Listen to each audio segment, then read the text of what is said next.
Tout buggy.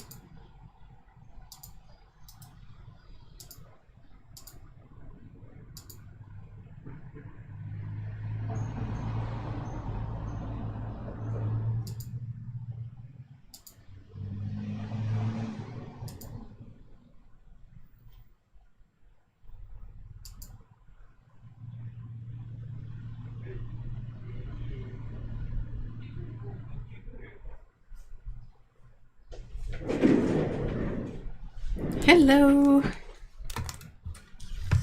Hi guys. Hi Susanna. Hi Box of Paint. Hi Misha. Howdy. Hope everyone is well and having a good weekend. Hey. Hi Kevin. Hi guys. Hi Fairy Dust. I'm gonna have a noisy drink today because it's really warm in here.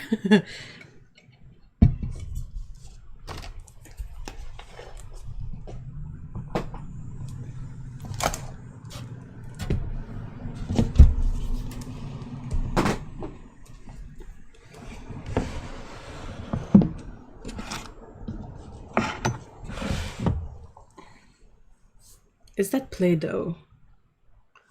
Yeah,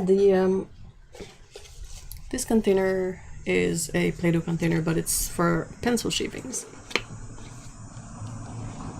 It is very vintage. Hey, Stephen, hi.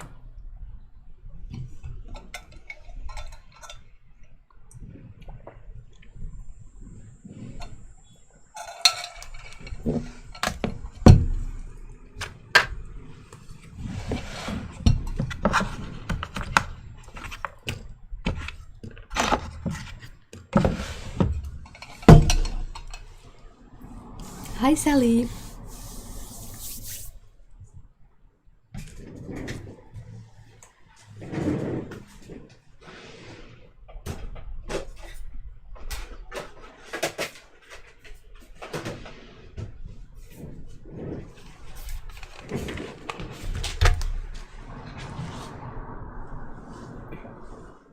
I'll just be over here propped up to the corner. Glad to finally be relaxing. A little bear caught a bird. Oh, what? Bird is all good, but dang it, bear! Stop giving your humans a heart attack. Repeatedly.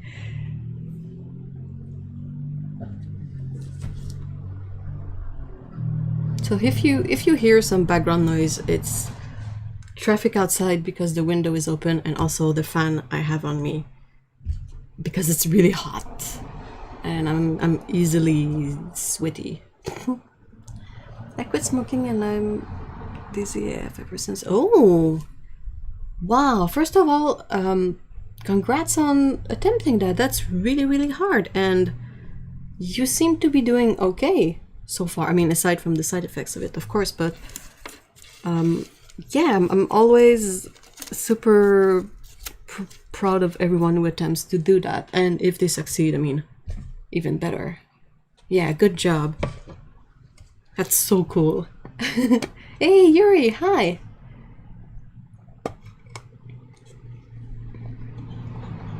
I would possibly stipulate that dizziness is normal after quitting any addictive habit, such as smoking, or like sugar, or...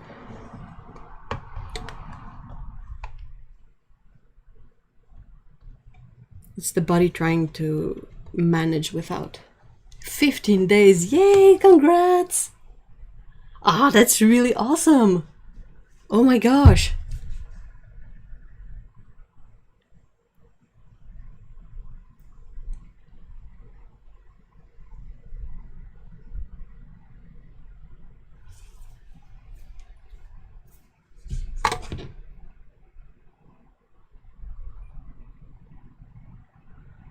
Feeling bad is getting better. Would depend on the circumstances, but in this case, that's true.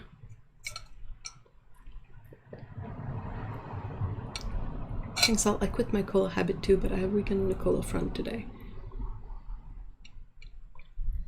That's basically caffeine, right?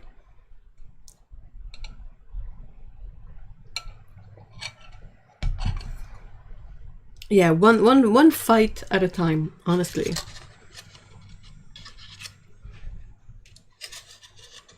Hey, Lise! Hi! Yeah, any kind of detox, that's a good point. Because I've seen some pretty what's the word I'm looking for? Like in the conspiracy spheres of the internet, some people will tell you that feeling bad, feeling awful is actually a good thing, and it's not always the case. But in terms of detox, yeah, it's a step in the good direction, and it's the good fight. And a lot of sugar. Oh, that's a good point. Yeah, because aspartame is gross. So I can understand going for the cola with the actual sugar in it. Small wins add up to big wins. Yep. It's the same thing with losing weight. Like, losing weight is really hard because you have to fight it like at least 3 times a day. Because you technically eat 3 times a day. But if you manage to do good a lot of times, then it adds up.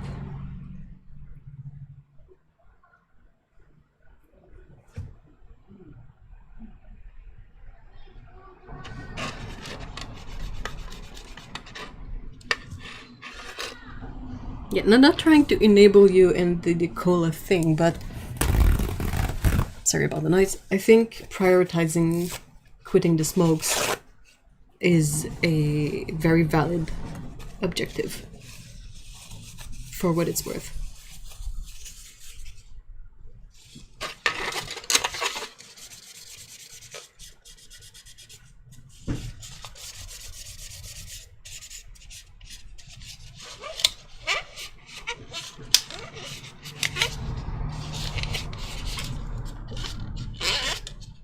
Yeah, I mean, at least sugar is somewhat useful.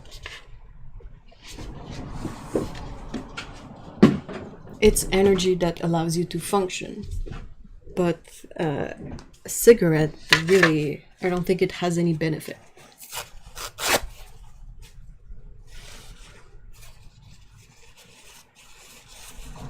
I have never been able to handle the artificial sweeteners. For me, with the cola, the caffeine and sugar are a big part of the point. Yeah. It's a bit like how a lot of people will skip breakfast and just have coffee because they will put a bit of sugar in their coffee and have the caffeine boost them. Yeah, that's the Aquamini plastic insert.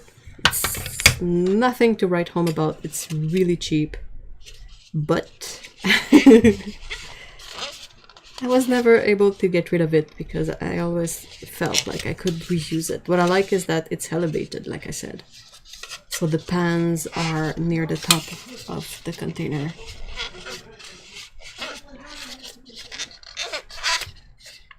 I apologize for the neighbors. This is years ago, but my bestie wrote a year-end final reports on the benefits of smoking. She moved up the ladder at work solely because the bosses smoked and she got to... Ugh. But what are the benefits to smoking? Like, I understand the social effects of it, like social smoking, but I don't know, man. I don't see it.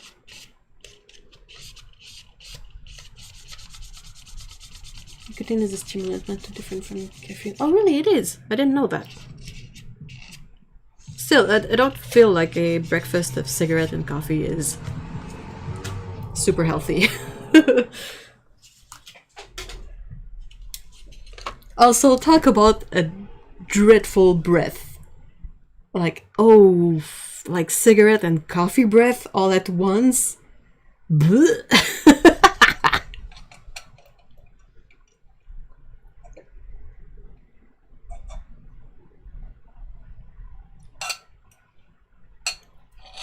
Hey, congrats on sort of quitting smoking, Stephen.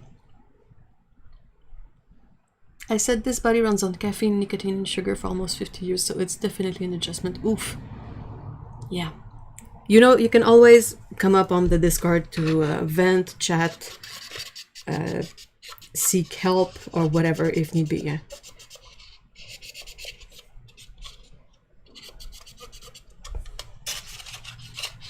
A cigarette, a chocolate bar, and a glass of water. Well, at least there's a glass of water in there.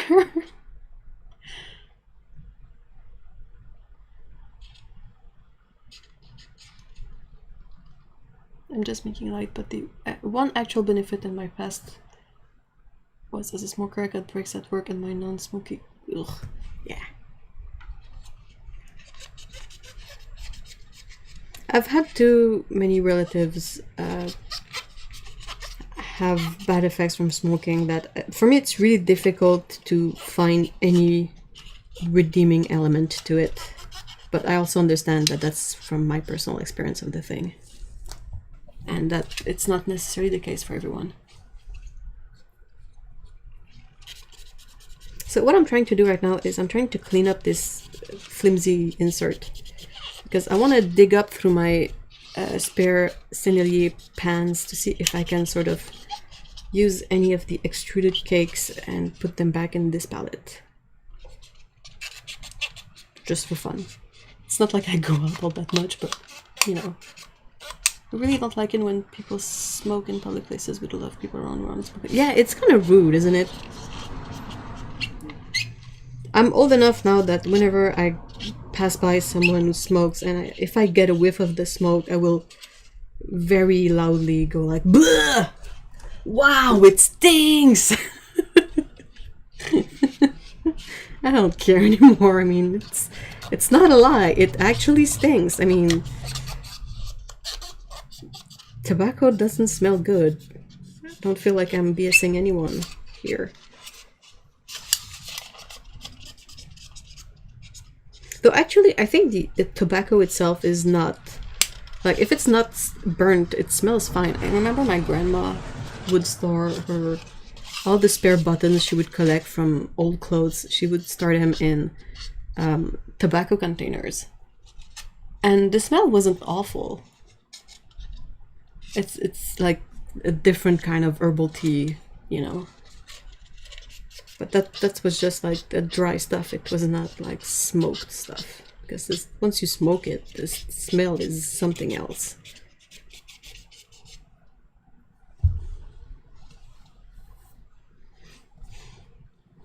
And that rule hasn't changed much where I'm from. My mom's last job, we're convinced she was a smoker because she told them she was to get away from her dad. Really appreciate the support, folks. I felt like hell for 2 weeks plus at this point. Hey, of course, you know, anytime. I apologize if you hear those really dreadful noises. I'm trying to limit them, but dang, it's not making my life easy. Like squeak! Ugh. Oh, there might be some leftover paint in there. Too bad. Oh, come on, stop doing that.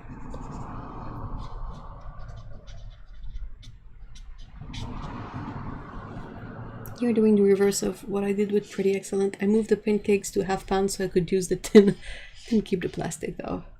It was relatively easy to keep the plastic because it was not glued to the bottom of the tin, so it got a bit like squished when I tried to pry the half pans away from it, but I wish they would make these inserts a bit more sturdy. Like it wouldn't be that bad, you know. That would be something made out of plastic that people might keep instead of discarding to the landfill. So it's not exactly it's less of a waste of plastic, let's say. And they could definitely use recycled plastic for this if they wanted. I'm tempted to make the jump to 100% cotton paper. Do it. Do it. My grandpa smoked a lot. When he passed, we inherited his car. After 4 years, it's still recent. Oh, nope. Nope. That's a bummer, though. Like, a car is really useful, so if it smells of smoke, that's kind of a real bummer. Tobacco plants smell really good, fresh and dry. It's sort of sweet, but it's crazy toxic. To smoke or just to smell the thing?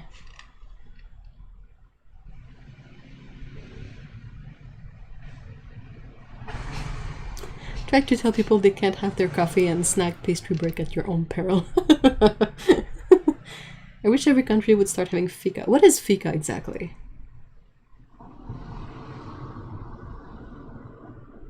Detox sweat is rank, by the way. Ooh. Well, it's gotta, like, the nasty stuff's gotta come out.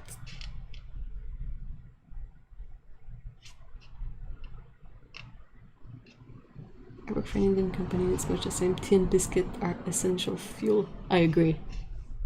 The smell is fine, but to touch a grain plant, you can get... Oh, really? I didn't know that.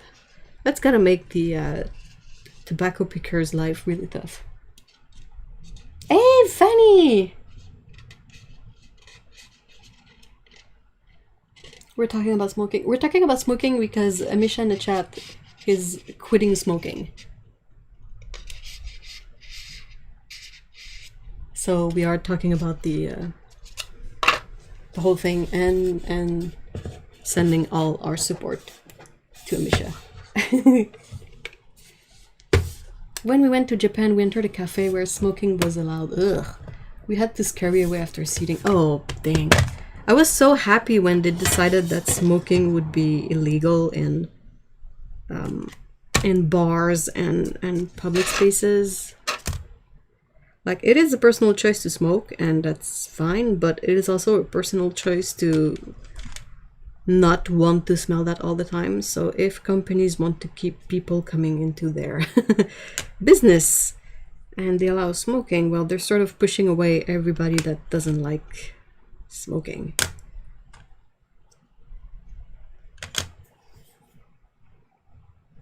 I've not dared. If I love cotton, I won't be able to use up my cellulose paper.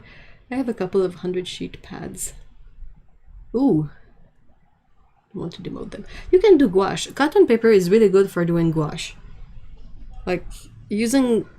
not cotton paper, cellulose paper is good for gouache, I mean.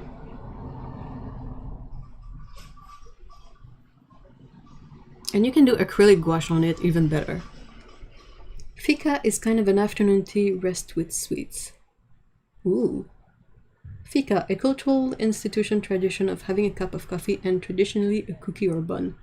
But you can eat...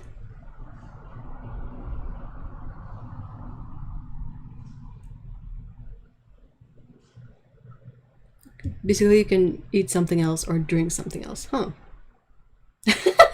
As a kid, my doctor smoked while taking my blood pressure. What? That's so weird. Dang.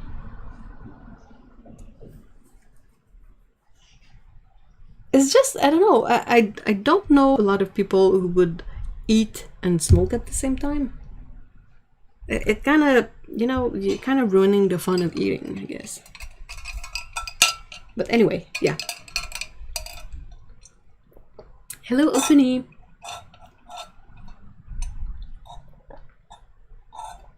A cookie, no Esondian. Maybe it's a really big cookie. My doctor died young from something. I wonder what. Hey, Temple! How are you doing? Long time no see. I'm happy to see you guys today. All of you. Why didn't I label this pen? What is it? It's Prussian blue. Oh, cat red purple.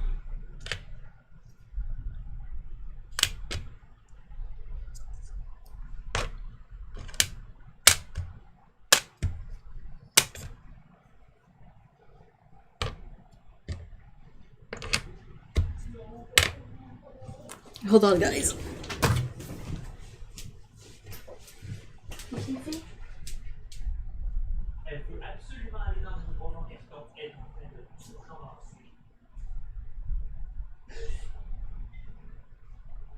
Non, non, mais c'est toi qui t'es rentré la cuisse là-dedans. Il me plaît, on n'a pas. Elle veut qu'on enlève sa gorette parce qu'elle sent qu'il est puni. Je flatte la tête, là, puis elle est tellement contente que ça la pique, ça doit être intense.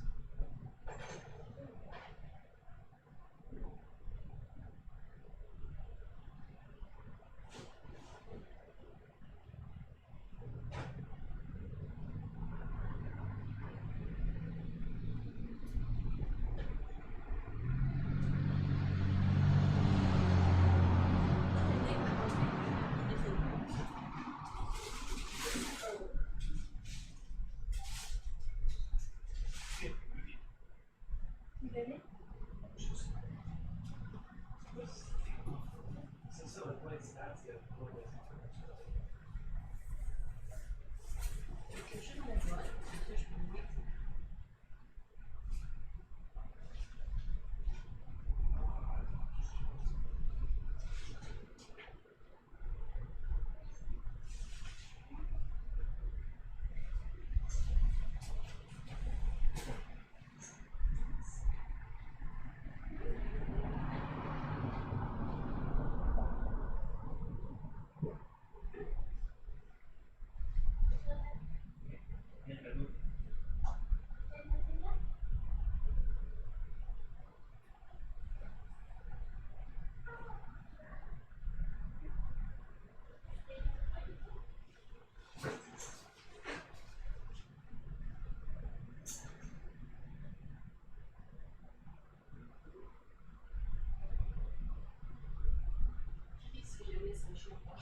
On peut essayer de le rendre.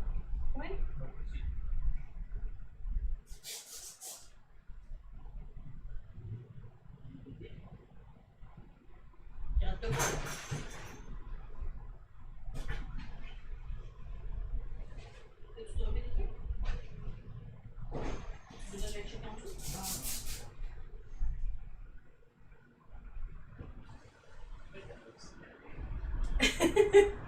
Mais c'est pas de ses fautes là.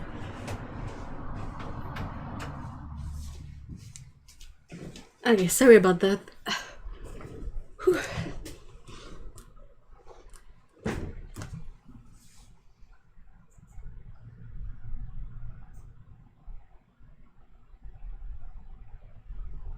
What are those six circular looking packages? Hey, Otto! Hi! Sorry, I had to run to go help Mr. E dealing with Scout. Because poor BB has her donut on. And she's not enjoying it, and I can absolutely relate. But she also decided that she would go and step into Mr. E's stuff that he's trying to do in the other room. So I ran to help.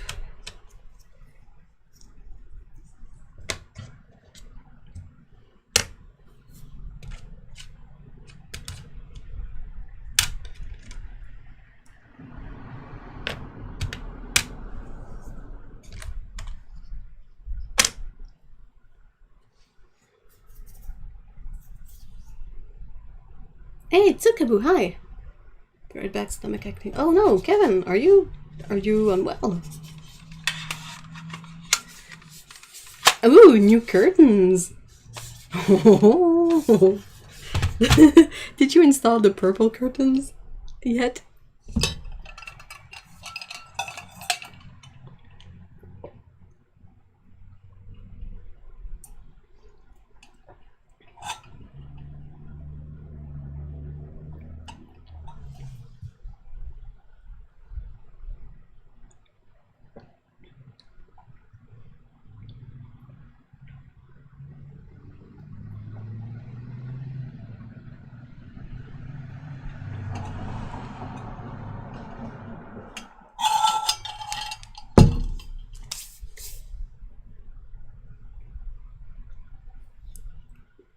Was this a snook?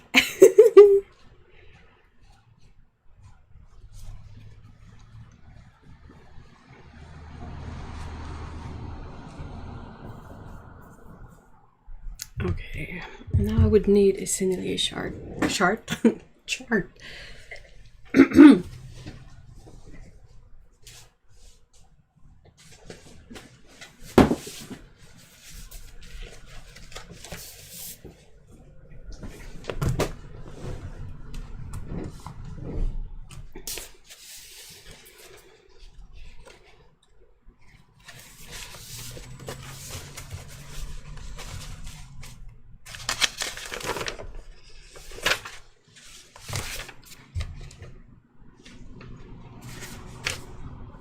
Ooh, okay. One of the unlabeled pan is French vermilion. So I'm not mad at that.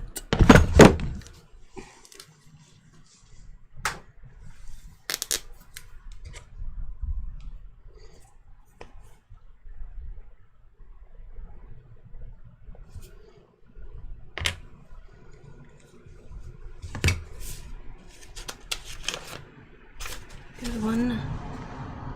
Pins Grey.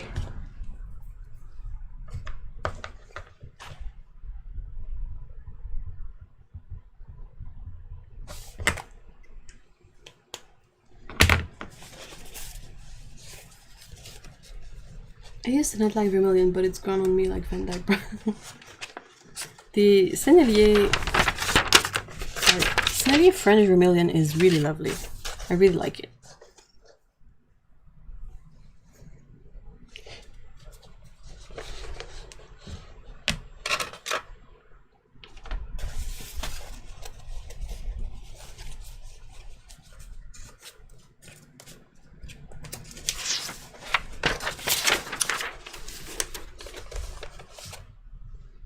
That's Caturday purple, French vermilion. Caturday purple is this one. French vermilion. And Chinese orange. Oh, wow, that's convenient. This is Quinn Gold. So it's over here. I hope you guys can sort of see. Maybe. Yeah. Squid gold. Pins gray. Pins gray is this one. I impulsively bought a bunch of paintbrushes earlier today. Oops. What did you get? Cobalt violet deep hue. What's funny is how acrylic and oil used to be my main. Now I'm almost always using watercolor. I used to hate watercolor, I could never get it, but now I'm actually somewhat alright at it. Do you think like some of your renewed appreciation for watercolor is that possibly you've switched to better quality? Or if not better quality, just better payoff color? Prussian blue. But I also didn't buy the gouache set I've been eyeing lately, so in terms of points per self-control, it's a wash. Hey Jellybean, hi! Hello. Prussian blue. Brown green. Which one is brown green? Oh, that's the single pigment one, so that's good. This is olive green. It's pretty too. This is sap green. It's not on this sheet. Sap green. Oh no. They're all lovely greens. What am I gonna do? And I have a chromium oxide green too. Crapo. Prussian blue. How do I feel about Prussian blue?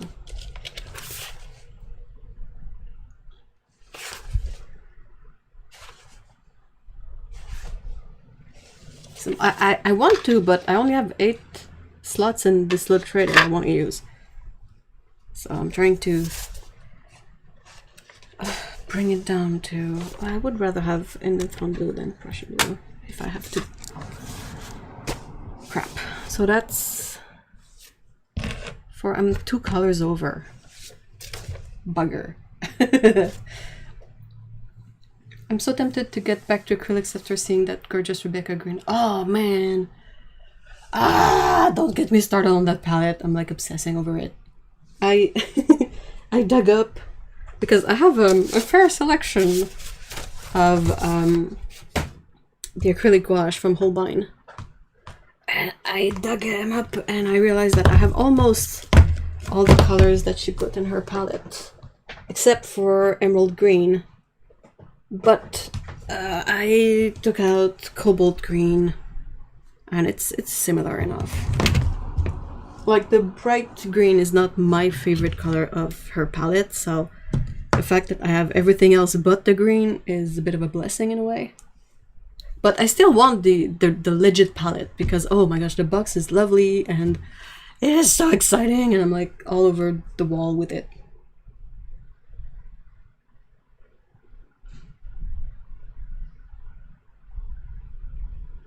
It's so beautiful. Sorry, I had to move her a bit. I'm super sick. Oh no! Oh no, Fanny! I'm really sorry to hear that. I hope you feel better soon. Dang.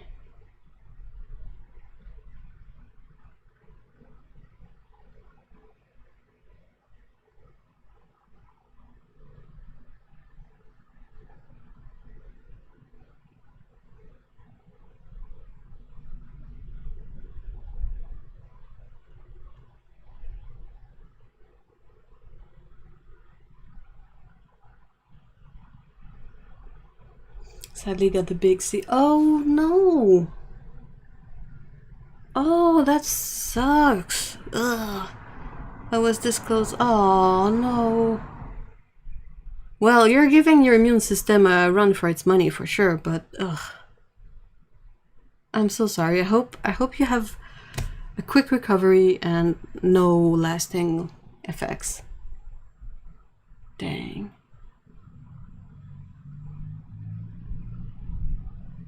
Are those the same colors? Almost, except for this one. All of these are the same colors as the set. And I painted the caps because it's much easier to figure stuff out if the caps are painted.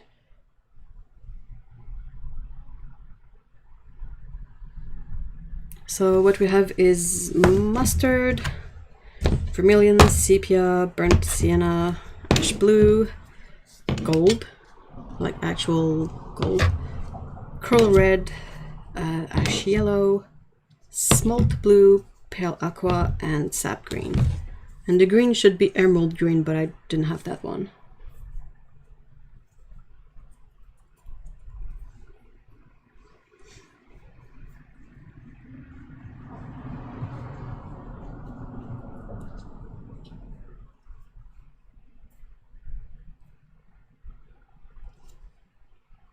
Yeah, and I mean, I'm sorting these like all in a box with the cap up, so to have the color painted on the cap is really useful, because otherwise you kind of have to pull them all out to see what color they are, which is stupid.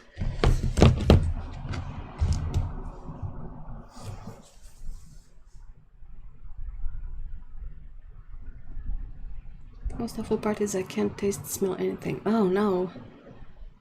Like anything is super annoying, but my symptoms are mild. Oh, that's good. That's good. I really hope the smelling thing like fades quickly. It's gotta be so weird to eat and like eat stuff and not taste it.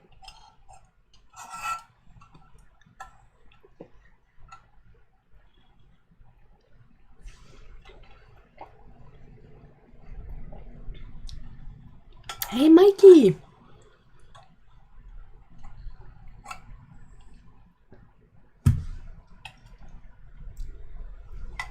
I'm sweaty.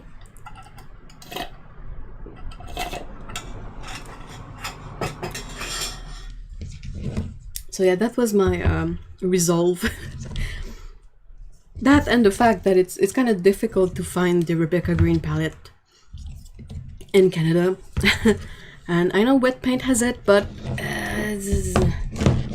USD, so the currency plus the shipping is a really sturdy kick in the butt. And also I have almost all the colors. If I get a bit of spare money, I can order the missing color from, like the one green that I'm missing. If I really wanted it, I could order it open stock from a Canadian art supply store. Wallach's has them. I think Wallach's and Curry's has acrylic gouache from Holbein.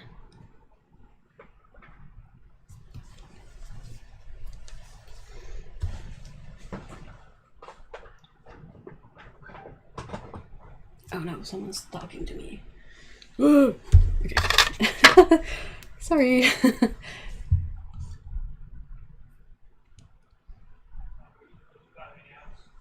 Ah, okay. Hold on. Est-ce que c'est scout?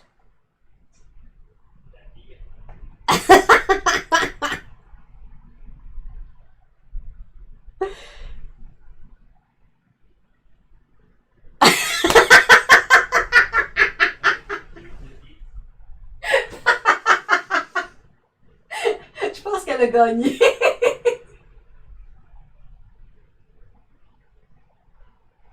Je t'annonce qu'il va falloir que tu boives de l'eau avec la bave de chat parce que...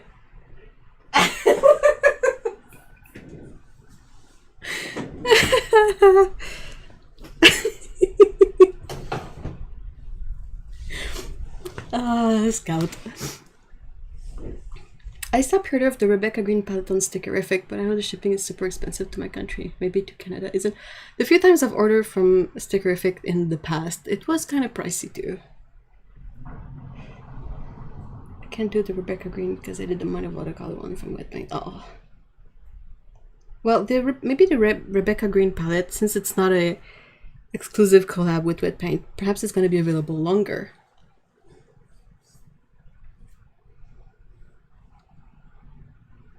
Rumi goes, "You're on with those painty people again. I can hear laughing."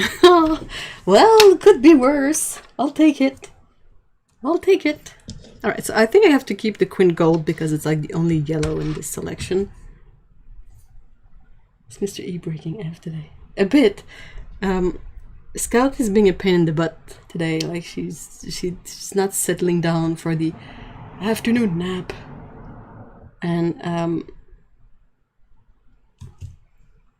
And it's really funny because initially she wanted to settle down in Mr. E's in Mr. E's stuff, and is trying to put together a gunpla kit. So it's not working well, and so I went to help. That's why I left earlier. Like I quickly had to go help, and we put up a bunch of boxes so Scout could settle down in them, and she finally did. But now, like to keep with her annoying persona today, she went to drink in Mr. E's mug, and it's just like the cherry on the cake, which is why I was laughing.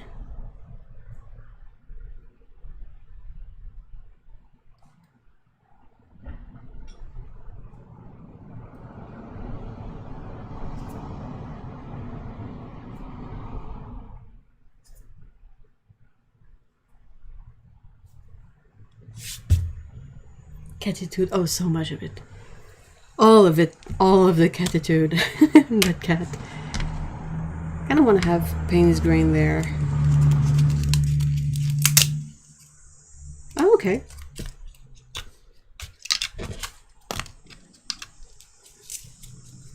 Tuna Face is just trying to get comfy. Yeah. Like I said, she had to have her donut on earlier because we put some product on her face and ears so she would maybe stop scratching it so bad.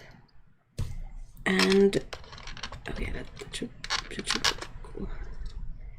And she kept trying to wash it off or scratch it off, so that means we had to take out the donut, but she doesn't really like the donut, so she thinks we're punishing her when we put on the donut. So she was really acting in a way to be like, "Oh, please don't punish me. I'm not the terrible kitten. Please love me."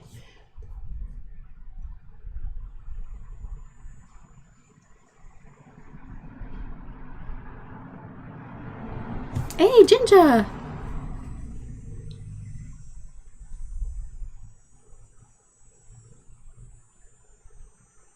Wait, hold on. Roommate is discombobulated because I gave myself an Amtrak rail pass.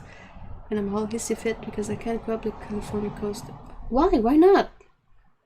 What's happening with that? I thought the pass would work for that, no?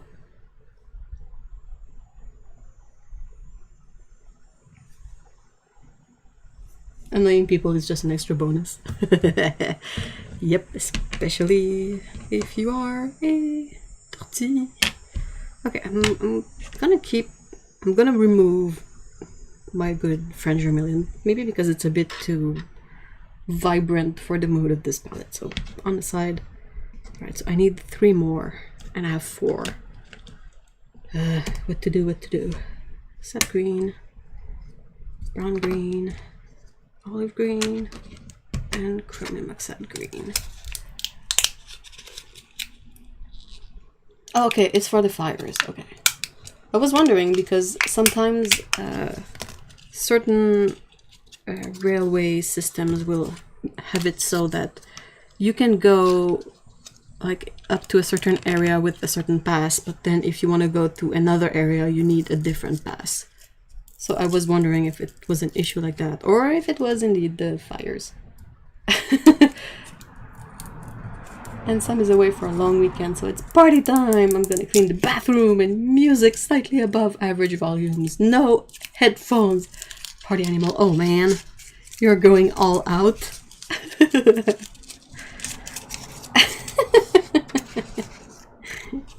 I love how I'm pretty sure we're all in a similar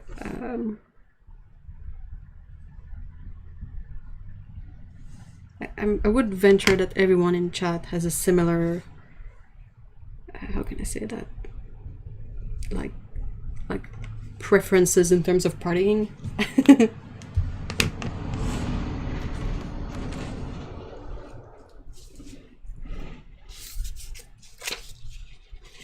Okay, so it's brown green, olive green,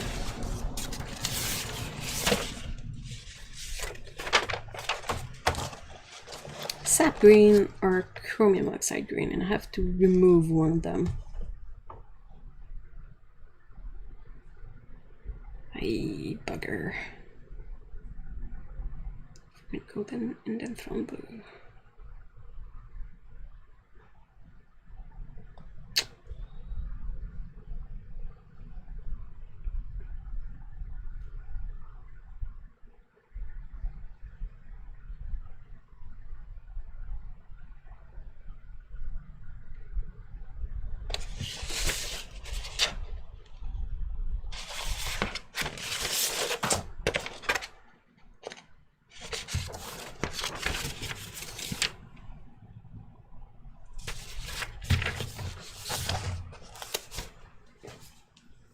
Hey guys, I need some help. I took a break from art, but I need some ideas for a new project. I want to do something with gold in it.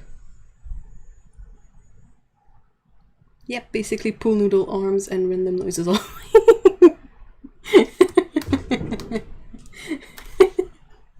Yep. Oh my gosh. Yeah, okay, chrome oxide goes in. I feel like I would be lying to myself if I didn't put it in there. Kind of feel like I need the single pigment brown green too.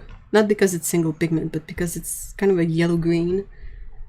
I don't have real yellow in there, so that might be useful. But then sap green and olive green, I'm pretty sure those can be like mixed from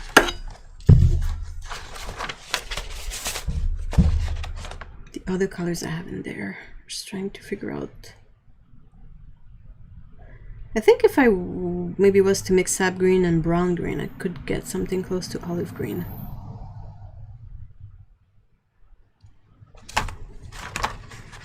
Sap green has PB29 in it too, so it should be a bit granulating. That's interesting. Okay, sap green. Sap green.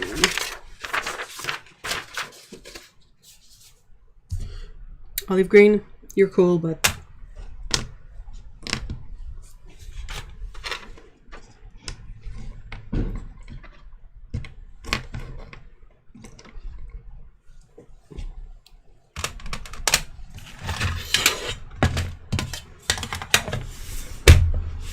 I have not been partying.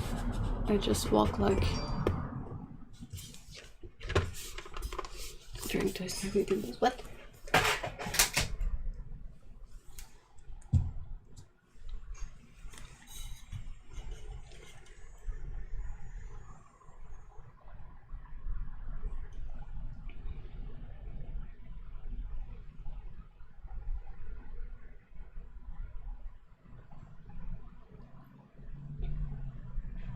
What is the purpose? I'm just trying to fill up this, I know, flimsy insert with some of my spare Cinelli colors. And I will sort of re-put together my Aquamini set, but using different colors than the ones that came with it. And then I might swatch these and see how they mix and learn some stuff in there from them.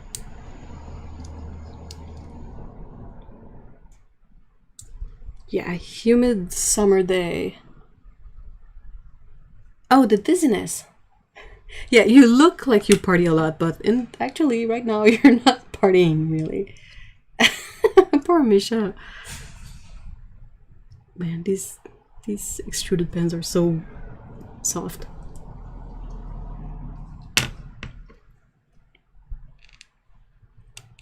Okay, yeah, I was able to get one out. This is sap green.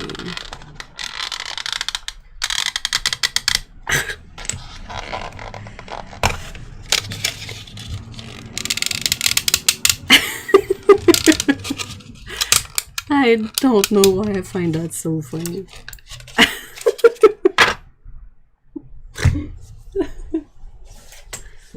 Okay.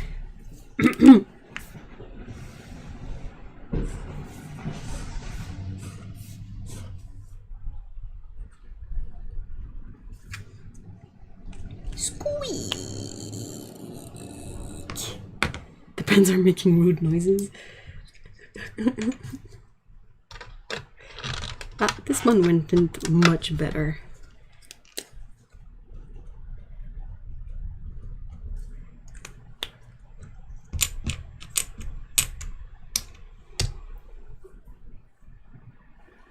I hope you don't change your mind on color order. Oh yeah.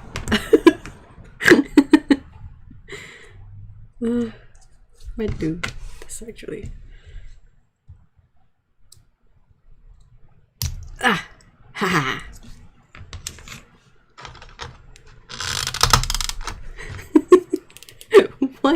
Why is this making me laugh? It's not even funny. Well, it's gonna be a bit funny if I'm laughing, but...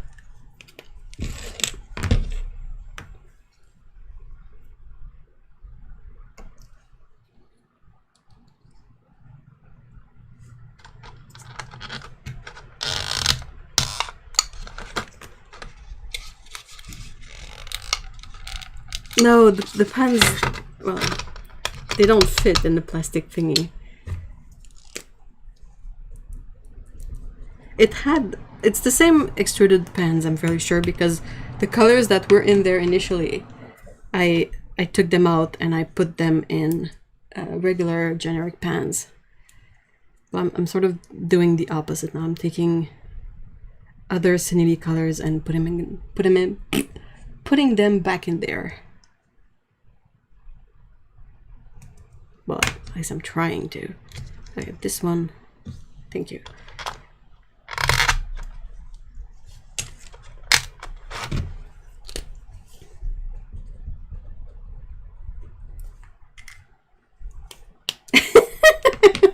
I wonder if the paints are screaming because they don't want to go in, or are they going, wee, I'm going in. I think they're going, wee, I'm going in, because they're like, yeah, I'm gonna be used. I'm not gonna spend all my time in the container in the drawer somewhere.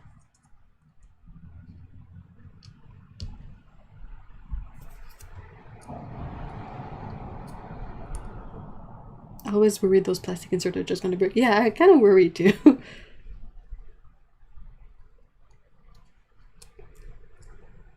Might need some help for this.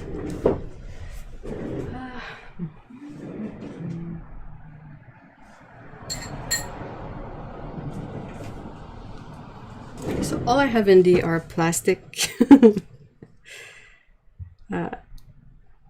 Oh, so either that's gonna work or it's gonna be really sad.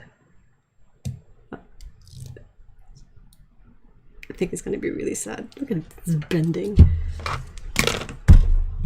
Where do I have a metal?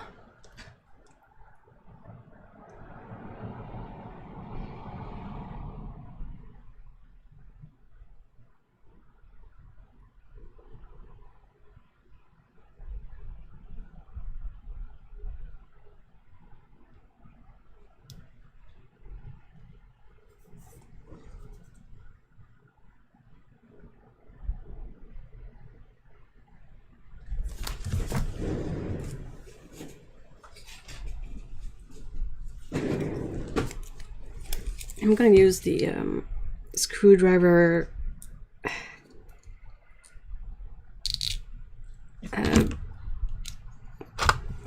It's the name of the thing you soften your nails with.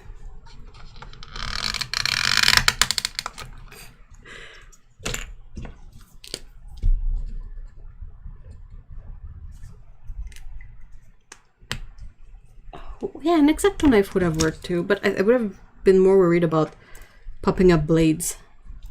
Yeah, nail file, thank you so much. It's the nail file, a screwdriver tool from the small bucket. Swiss knife.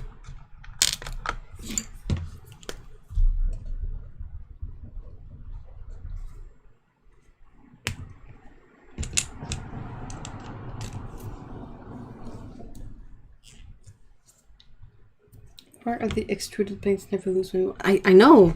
That's sort of exactly what I'm asking myself, because when you want them to be in place and stick there, they roll around, and when you want to remove them, they stay stuck in there. Okay, all set.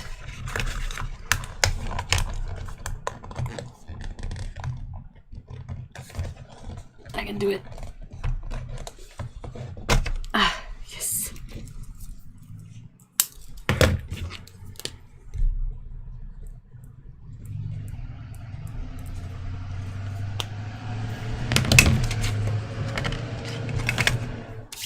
Now the really fun part. Swatching.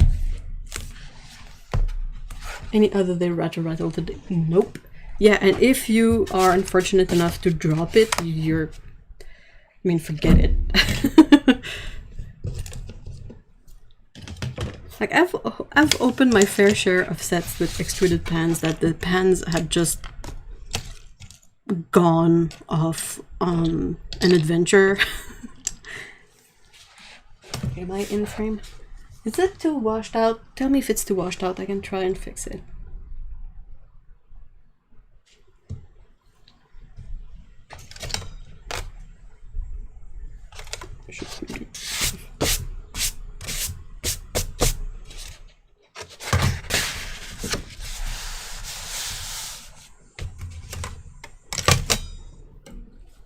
Sorry, my thing was drying on the camera arm.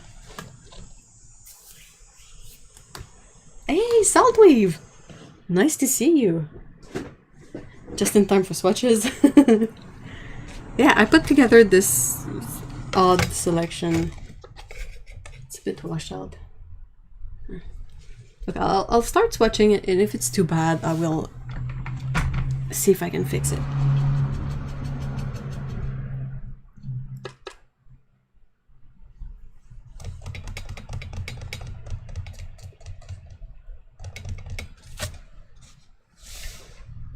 It's a bit delayed, so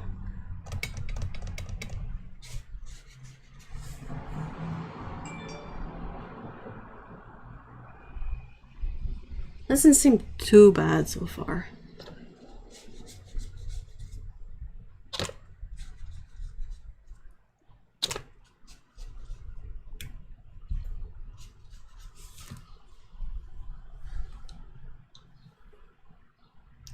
So this is the Chinese orange.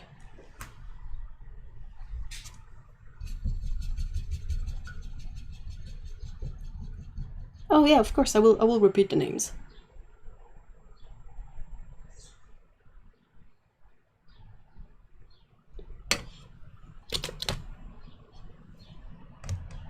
This one is going to be cadmium red purple.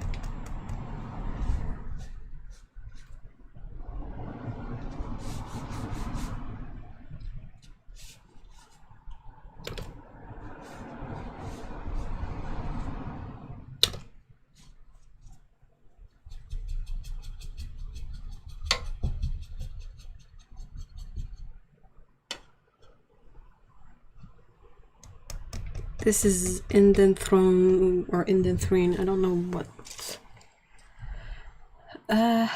Blue Indian Throne, according to Sennelier.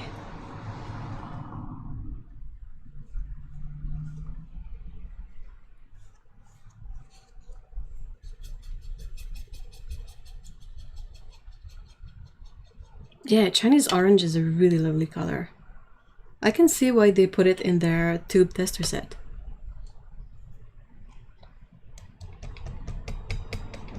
I will be writing the color's name on the paper when I'm done. This is Payne's Gray.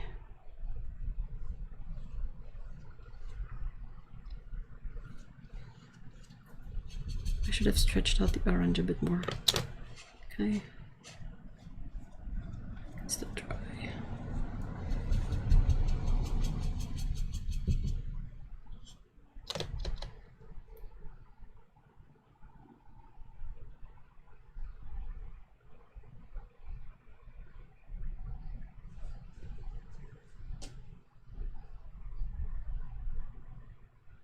What pigment is that? For what color?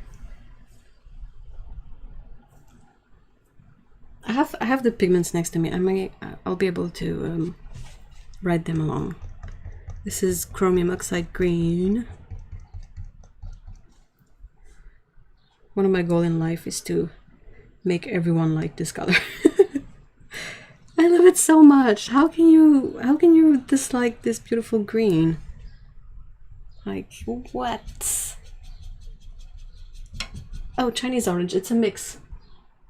It's a few pigments together. It's not a single pigment one, so off the top of my head I don't remember what pigment, but I'll be able to check when I'm done with painting the swatches. So this is sap green.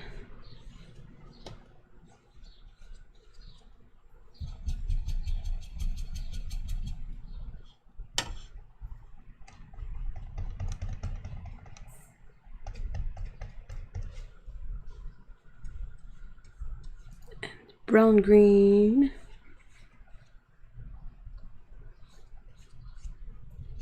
It's a really weird color selection. Well, to my eyes anyway.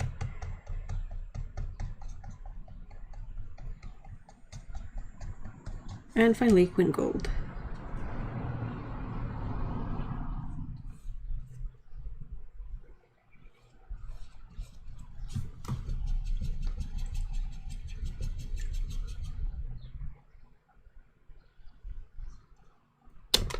Can we just stop it with getting hurt or sick?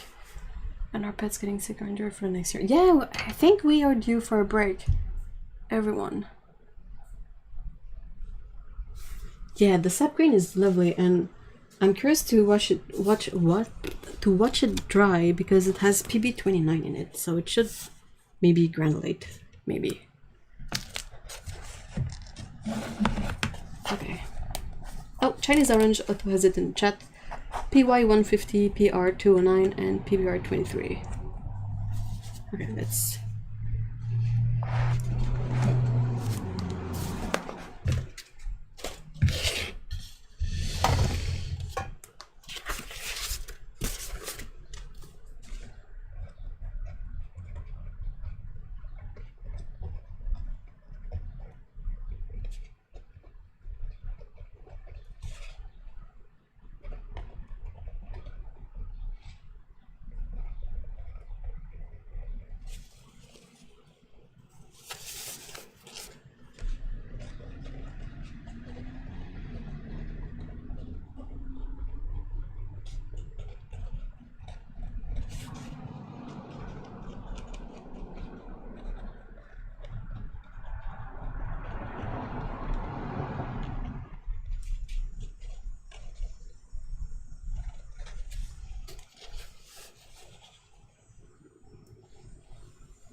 PG51 Victoria Green. What's that one?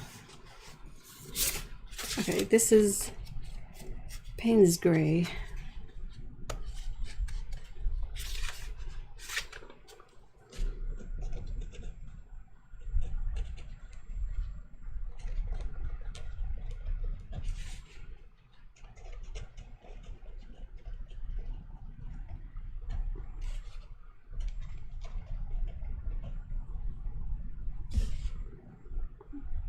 And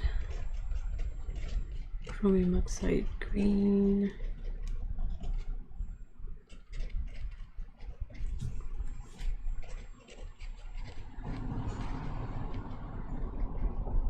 I feel like the bottom four colors, these four are, they kind of go well together. I think there's something in these three colors that I think doesn't quite go with the rest of them in my brain. Maybe the intelligent way of doing this would have been to swatch all the, oops, that's it, meant to be a 3. 153. Should have swatched everything before I stuck it in there, but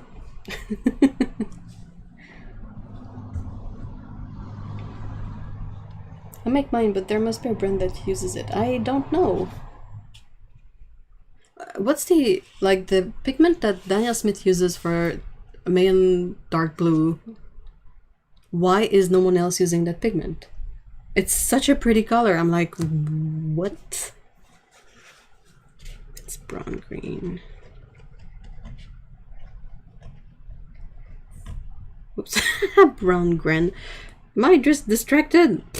Nope. What could possibly make you think that? Okay, I can do this. Quinn Gold. Huh, theirs has 3 pigments in it.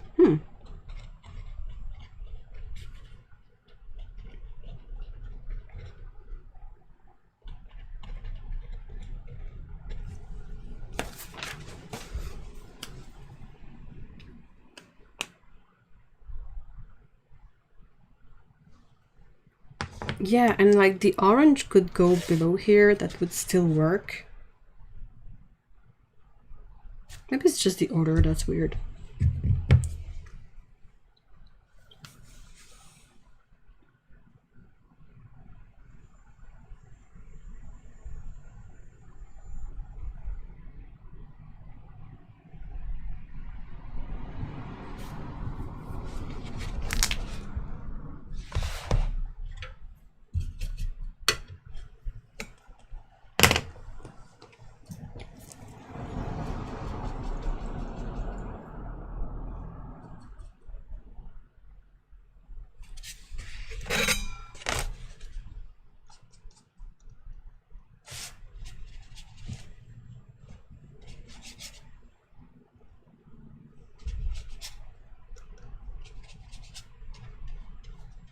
I really want to see if that sap green separates,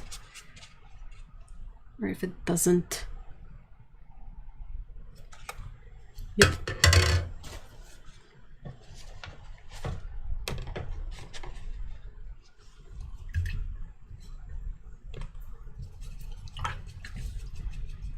I think that works fine.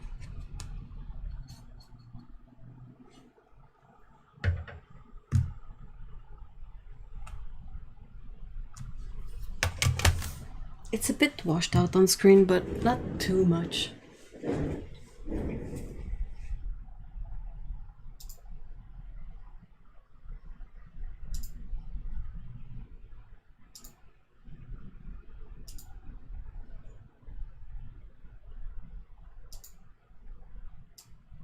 Oops.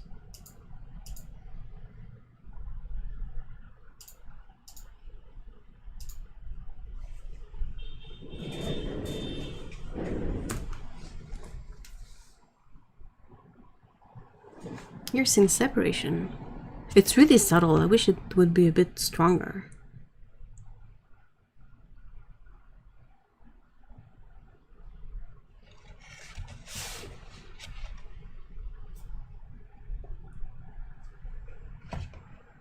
Yeah, I think it's the cad red purple really doesn't work.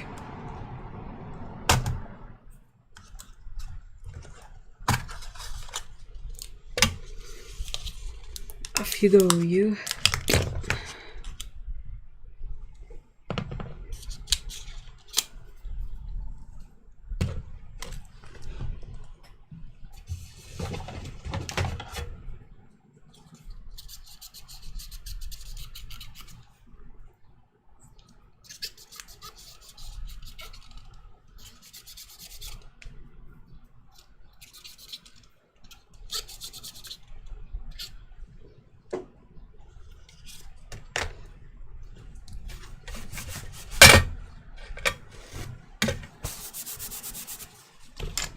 Oh, its pan is right there. It's like it was meant to be.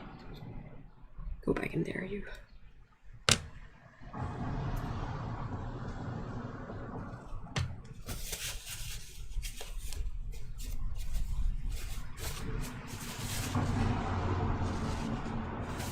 I'm just gonna remove all the cad red I have on my fingers.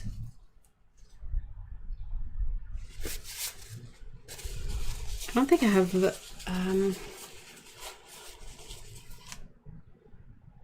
really good red in the tin I had earlier. Sorry. If I can remember where I put it, I'll put it there. Sorry about that. What do I have in here?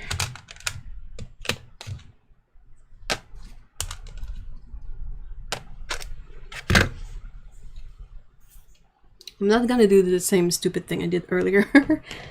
I am gonna try and swatch them first, even if it means that I won't be able to remove them from their pan. Oh, that's turning out rather nice. Oh wow, that's pink. Alizarin Crimson Lake. That's very pink. And Indian Red.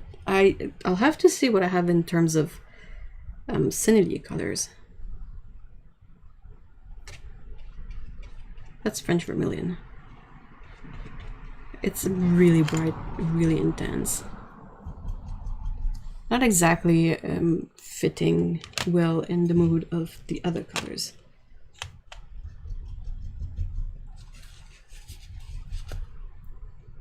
And this one is Permanent Alizarin Crimson Deep. It's better, but it looks a lot like the Chinese orange.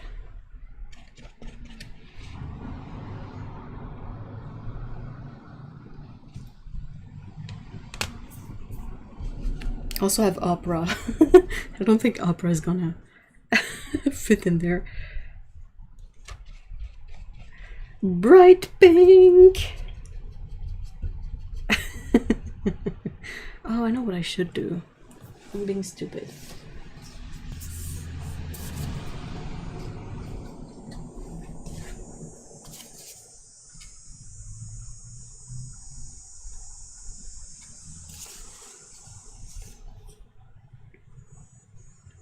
French Vermilion is trying to compete with Opera Pink.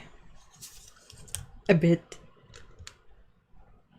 Alright, so let's take this one again. It's gummy a bit though. The Permanent Alizarin Crimson Deep feels a bit gummy.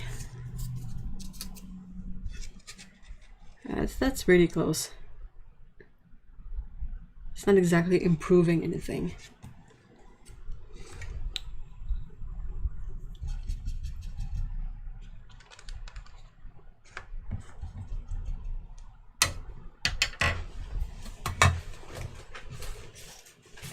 Let's see if I have more scraps of paper in here. Well, I mean, I have a ridiculous amount of paper scraps, but they're not all of a suitable size to cover up this. Here, that works.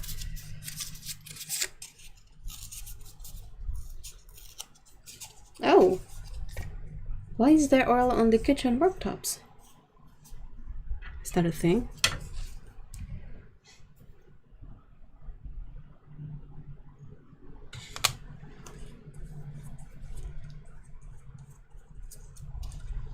This one is a bit good too.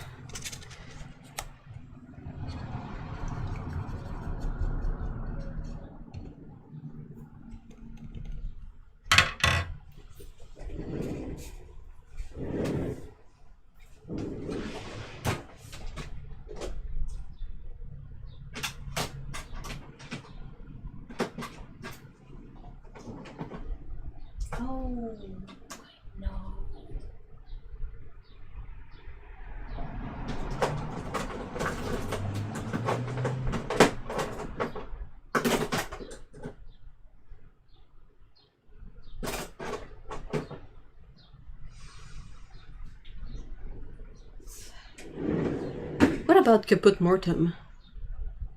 Would that be too dark?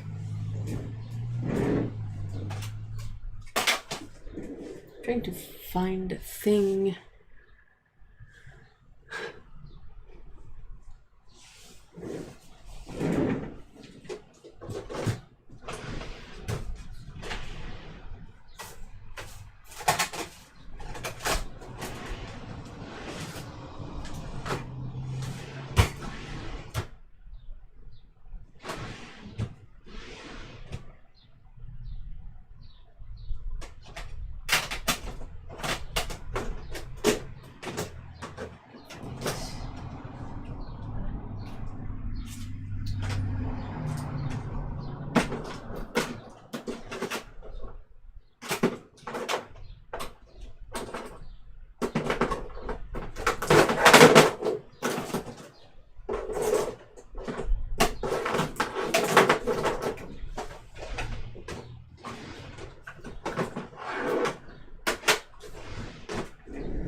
Maybe I think a PR 255 would be too fiery red.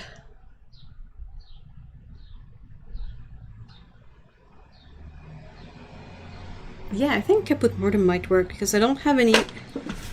I'll have to check, but I don't have a lot of earthy colors from Sennelier. I mean, I have browns, but like muted reds, I don't think I have that many.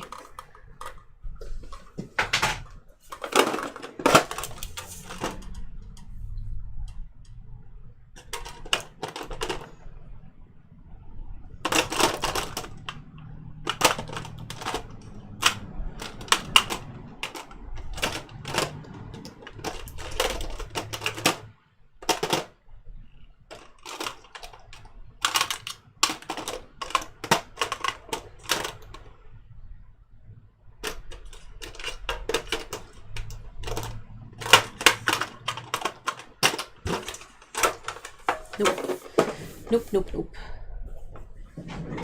Nothing here, nothing in there.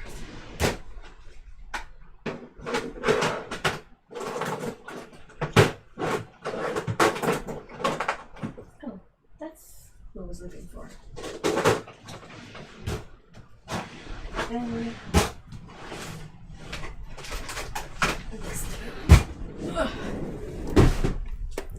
I am old! Actually, I think the palette looks fine with the red and blue. Yeah, but I don't know, it doesn't feel cohesive to my brain. Maybe this one. What is this one?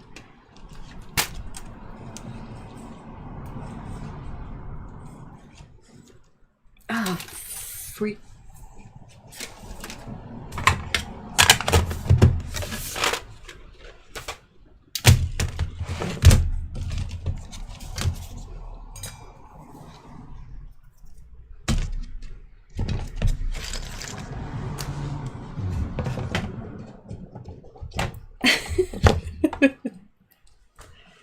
I feel old. Yeah, this one. This is alizarin crimson from Sennelier, and I have my Caput Mortem in here too.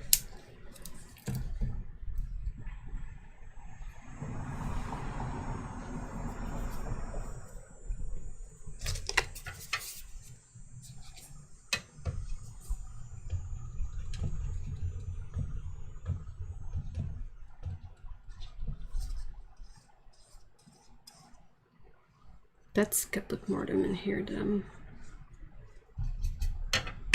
Switching out.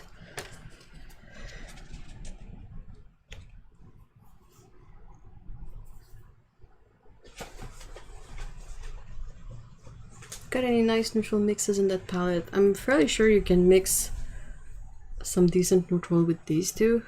I would try, that would be the first thing I would try with these two. If to get a neutral mix, I mean.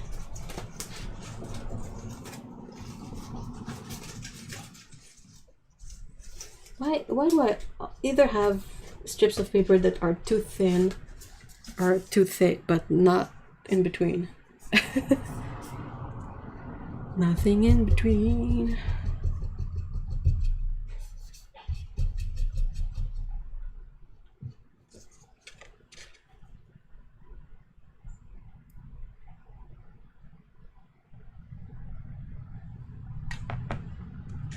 I'm a bit out of frame, I'm sorry. Hold on, I will finish. Oh, that might be onto something here. Okay, let's close this up. Yep.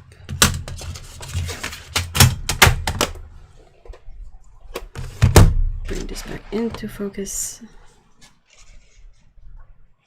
Okay, so this is Caput Mortem. And this is the alizarin crimson. It has a bit more vibrancy in it than the cadmium red. Or maybe I could put these two and remove the blue.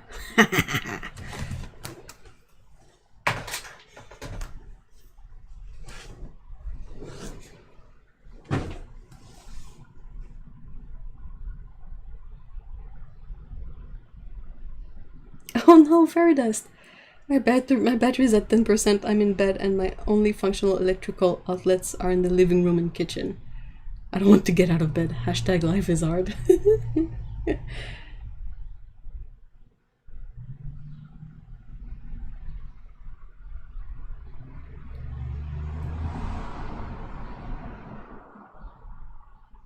Yeah, I think the blue has to go, sadly.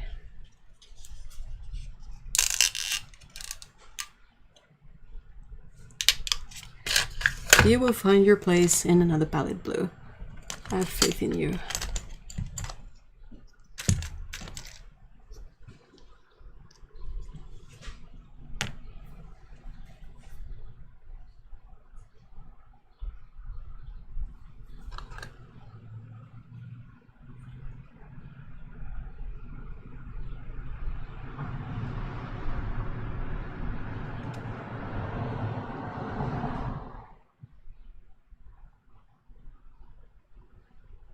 I don't have Perylene Maroon, but I wonder if this alizarin crimson is the same pigment.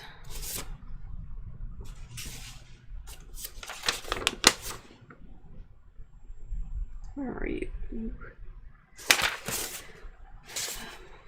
Oh, Schminke has a Venetian red. We were wondering about Indian red, but they have a Venetian red, so... Oh no, it's a mix of pigment actually. The alizarin crimson. It is PR209, PY83, and PR179. I don't know if they have a Perylene Maroon.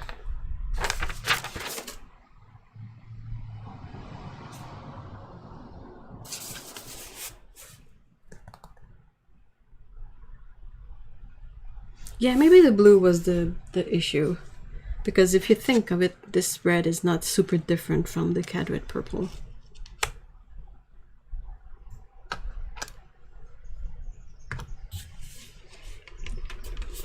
We solved it, guys! And the Payne's Grey can act as a blue for the sake of a limited palette.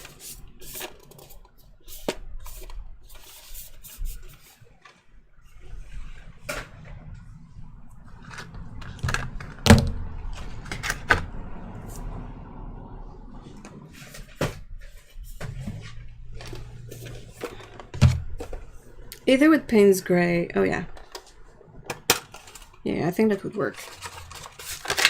I will do some mixes shortly. I'm just taking out all the colors that I kind of need. So I'm trying to take out my full pan, sadly, of... That's not the right one. I need an extra arm, I think.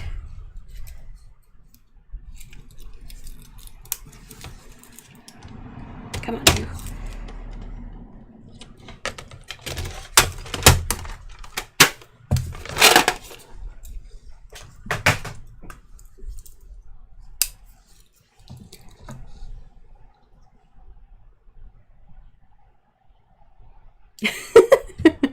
That's a very good point. Salt weave. I don't exactly understand. Someone gave me a thing you plug and you put the phone on to charge, and I'm like, well, I might just plug it in at that point. What's the big difference? Okay.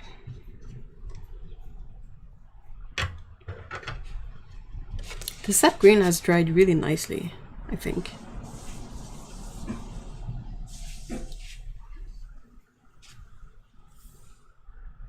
Do I have anything? Oh,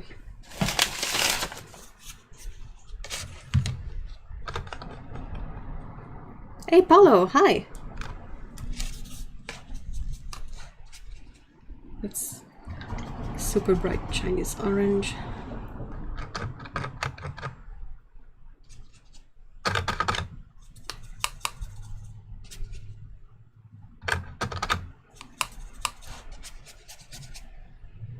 Yeah, I mean that works as a gray easily, in my opinion at least.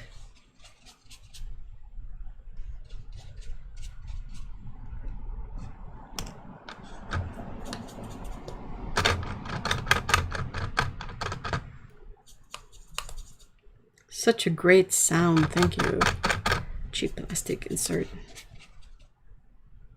Nothing's gonna granulate much in this mix though.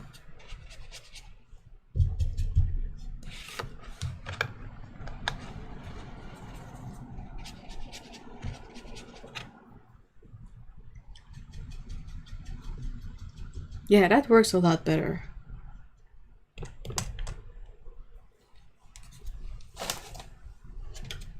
I'll try to switch things around a bit so that I can have a larger book open for mixing.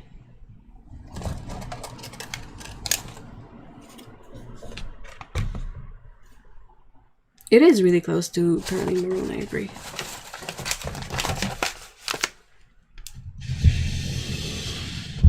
There you go. There you guys go.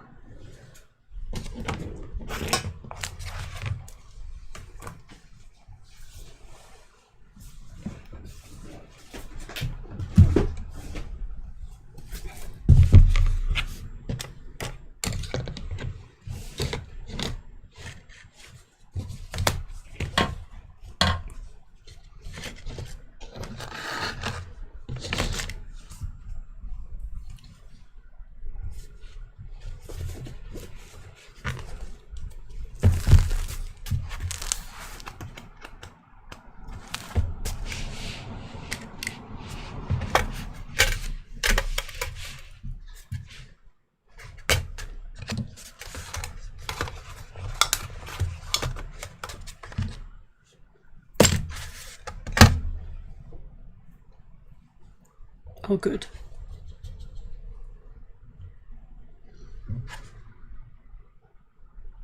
Oh wait, no, one.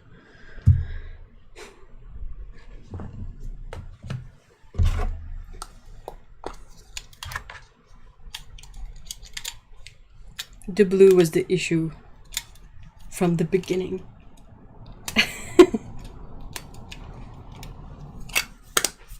I'm realizing that a lot of my sort of muted palettes, they don't even have like real blue in there. The most blue I get is indigo,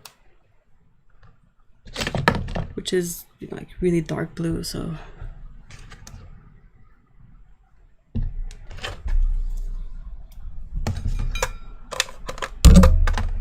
there you go.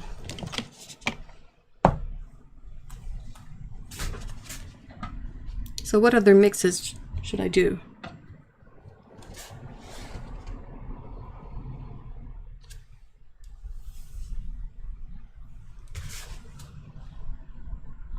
Have to try mixing stuff with the caput mortem. Let's try mixing chromium oxide green and the caput mortem.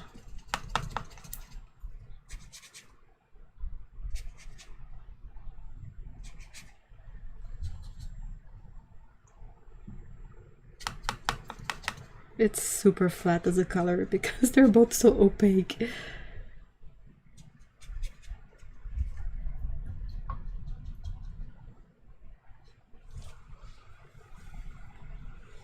The blue is the issue. Sounds like a chapter title in or a cookbook. Ooh, if you end up with blue food. Oh, I saw recently that there's a flower that if you brew as a tea will make for a bright blue tea. That doesn't taste much of anything, but it looks really cool.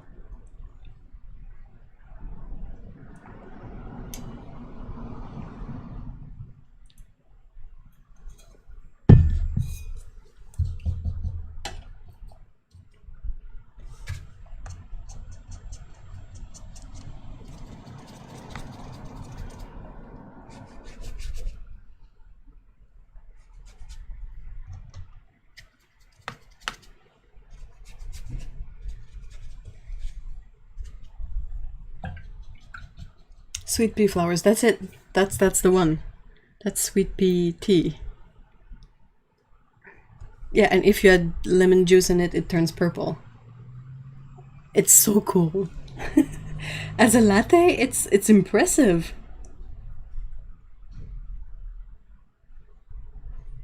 Sorry, I'm caramelizing onions. Mm. Yeah, blueberries are blue only before you... Like, I think they look blue because they have this sort of frosting on them sometimes. And it's like mixing a color with white. It cools it and it makes it lighter. But yeah, the moment you freeze blueberries or you cook them, they don't stay blue. They become purple. Hibiscus isn't as impressive, but it goes from sort of cherry juice red to strawberry with citric acid. Oh, really? But hibiscus is not good. You can use it to make your rice blue without altering the taste, which I think little kids would love. That's clever, actually. Whoa. Wow. That's really cool.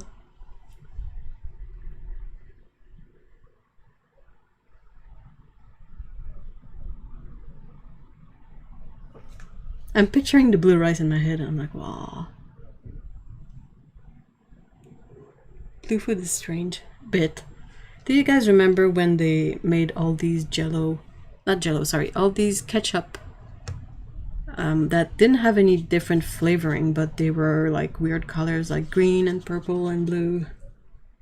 But ketchup, and it was kind of gross.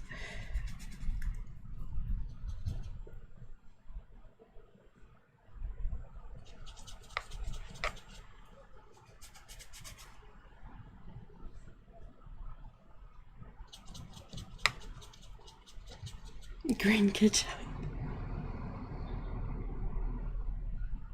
My mom used to make blue pancakes with blueberry in them or something else.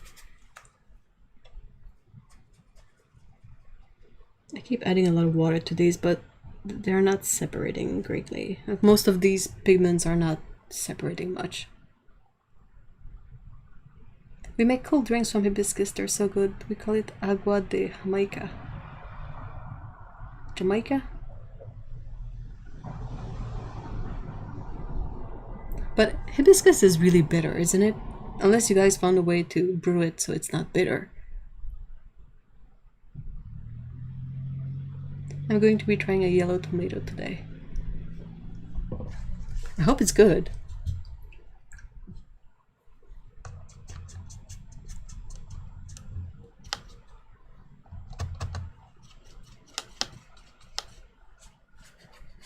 Oh, that's really nice green.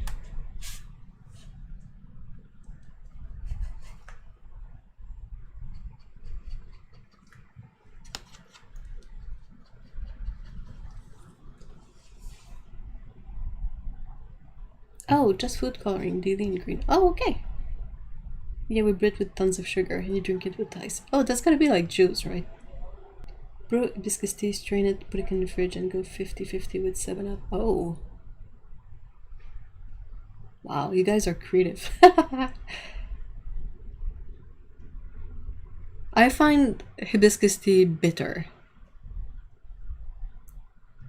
Like, sour I can do, but bitter is more difficult. And they put it in so many herbal teas.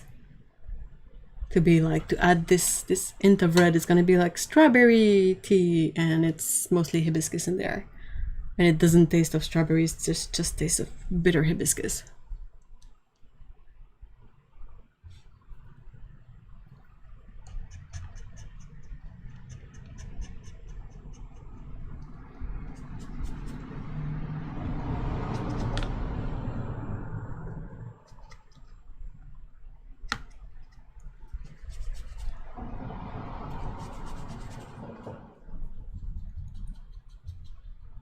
Bitter is the only taste that annihilates all of the tastes. It's a defense mechanism we have. Really? That's cool. More like juice is like flavored water than juice. Yeah, you can add sugar to hibiscus tea, of course, but I mean, sometimes tea without sugar is the intended goal. So, especially warm tea, like I said, I'm particular about warm tea.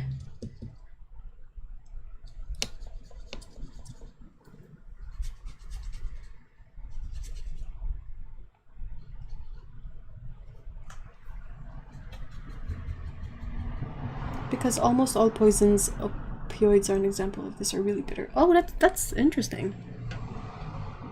That's why it's really hard to poison people. Well, it's really hard to poison them and they don't notice. Because, I mean, you could poison them and they would notice it and still die.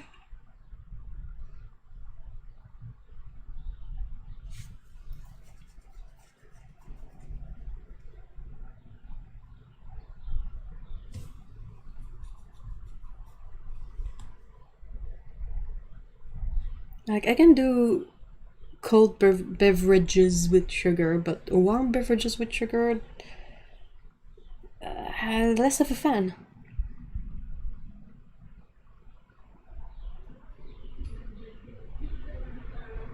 Oh, you have a second banner, please.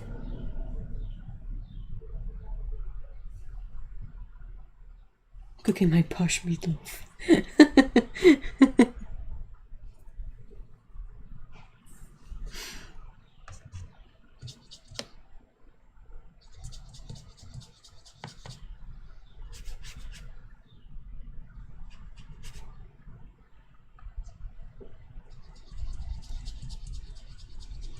For the graduation party of my daughter and son.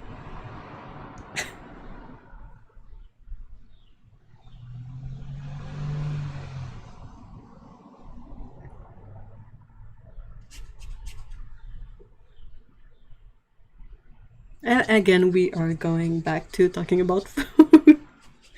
Legit.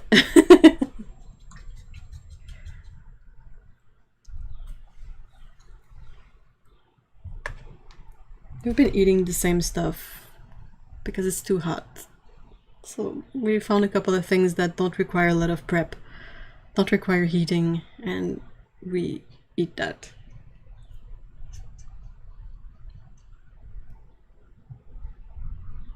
Oh no, Fanny!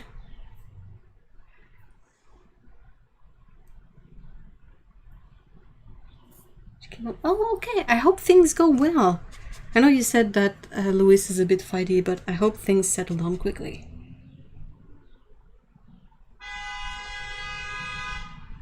Sorry about that. I really like this sap green. I think it's a really beautiful green.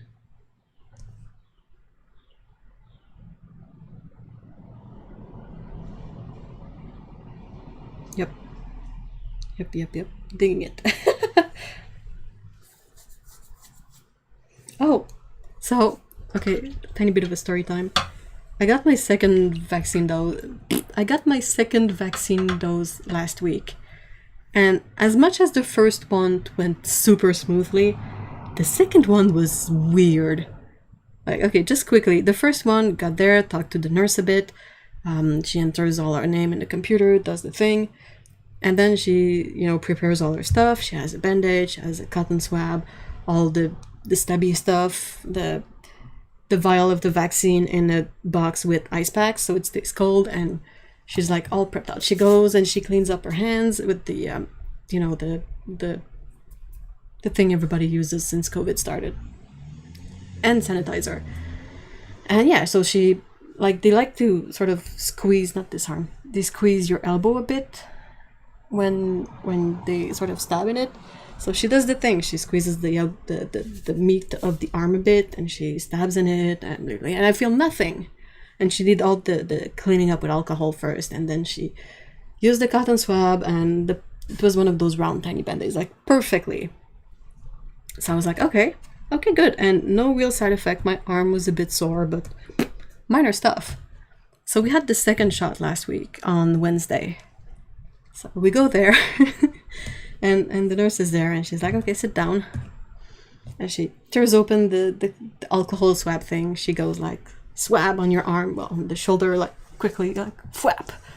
And okay. And then she stops looking at my arm, like, and she prepares the syringe, get the vaccine in there. She doesn't even do the thing, they hit it and they remove the hair in the in the syringe. She stabs my arm directly, like, bang, push it in, remove the thing, and then she's like, oh, you're bleeding a bit.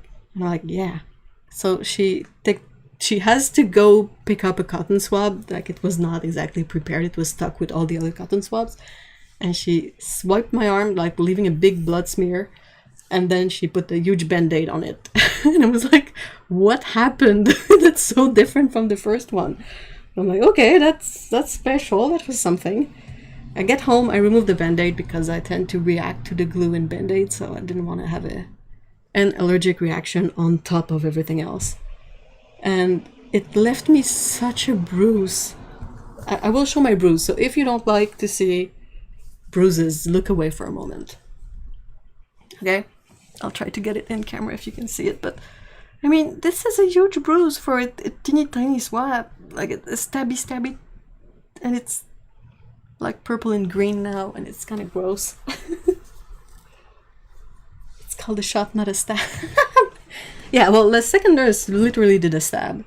It was a stab. It was not a shot. It was a stab, that one. And like on Thursday, we were both like knocked out. We were feeling like butt the whole day.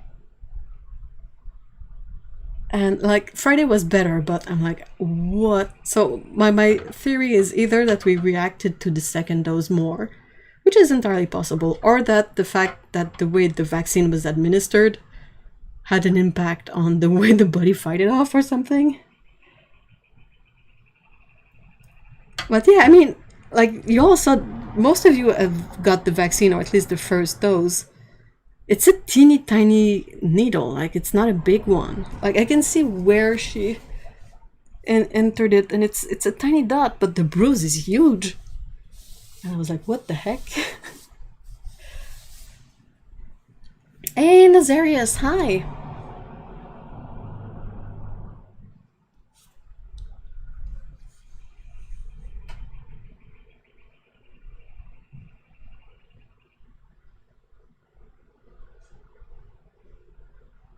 Yeah, I don't know what was up with that one. And it's like I was talking about it to a friend, and she was like, well, my mom got a bruise, but it's because the person who did the shot for her was a volunteer, not a nurse, not an actual nurse. And I went and I checked my paperwork, and it's an actual nurse that did that. And my working theory is that she was trying to touch the people at least as possible, so she wouldn't have to wash her hands all the time. That's the only sort of working theory that I can put together that works. But like the first dose, you couldn't tell I got a vaccine. There was no mark, nothing on my arm. This one is a... Oh, what the fuck? Hello? Hello? No. Bye.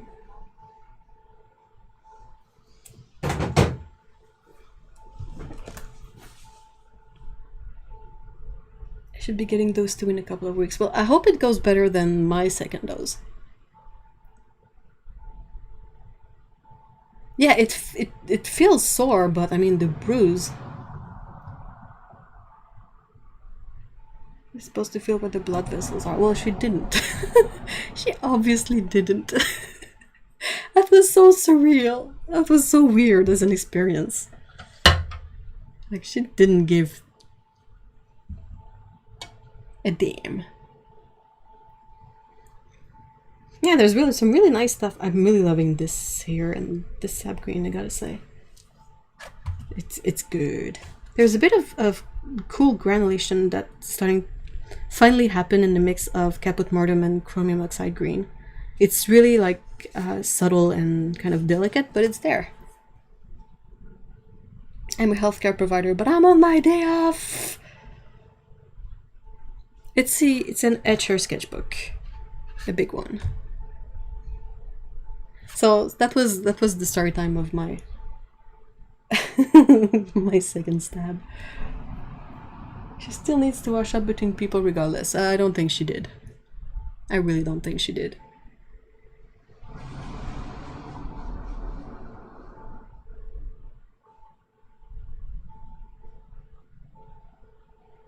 It's administered in the muscle, but she definitely hit something on the way there.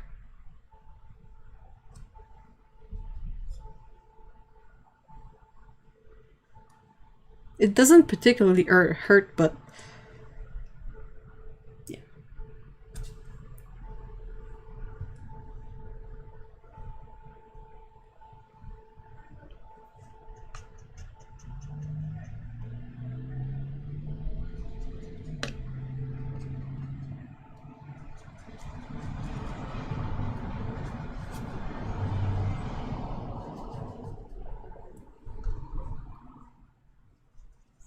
Oh, bye, Okuni. Have a great weekend.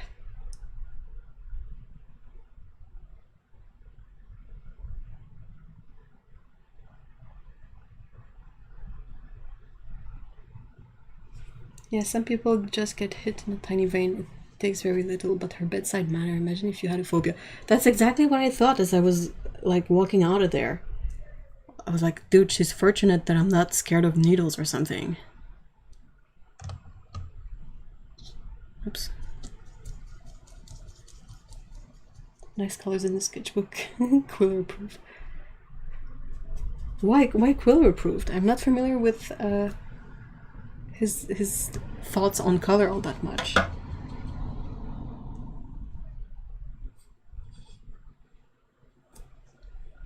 But yeah, it was really funny because I had like the if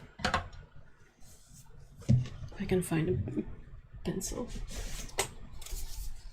I have a lot of extra cardboard from cutting up backing for shipping out arts. But I say you had my band-aid on my arm. It was one of those big band-aids. The stab is one of like a tiny dot under there, and she had smeared the blood, so I had this big smear of blood. And you saw me, I'm pasty. So it was just ridiculous. I was like, and then when I removed the band-aid, there was no blood on it. Like, all the bleeding was done already. Like, oh my gosh, what an experience. Oh crap, 2%. Damn it, now I have to get up. I mean, that nurse is gonna be punched one day. Out of someone being terrified and reacting poorly to her manners. Just like out of being utterly scared, she's gonna receive something in the face for sure. Whereas the first nurse was so professional and so good.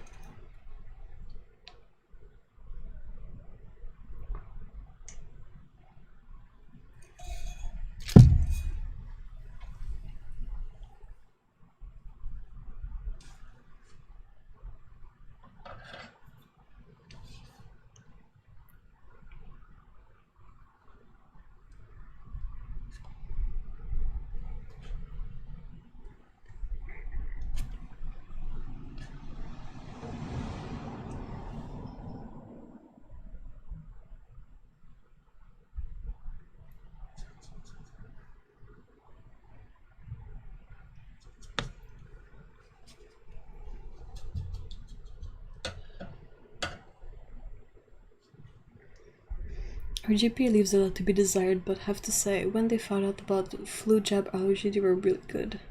What is flu jab allergy?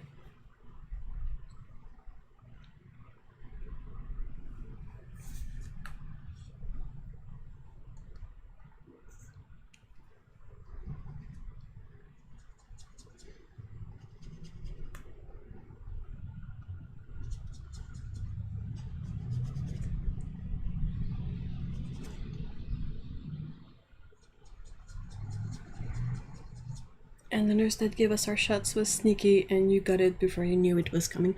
Well, I think if the nurse or the doctor, if they do it well, you don't even feel a thing.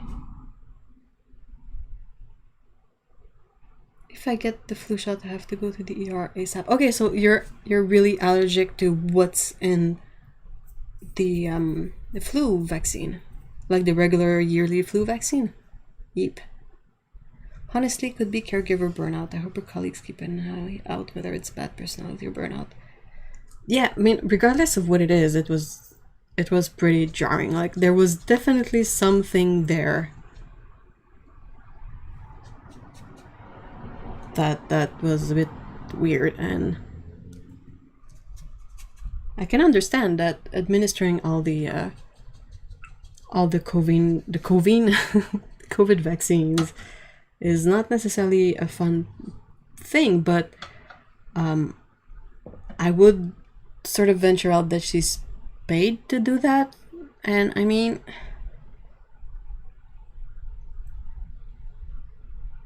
like, if it's her job, I just it's kind of hard to oh, like you say, maybe it's burnout or something. Flu shots and fire ants are my literal kryptonite. It's called compassion fatigue, and it's effing awful. I think a lot of doctors have that. Is it possible?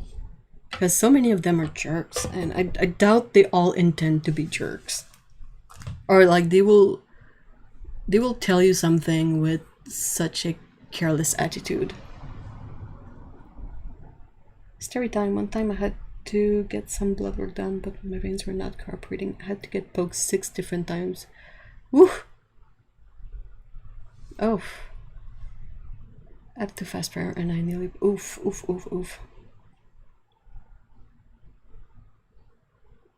The nurse that set my IV cannulas for me. Oof.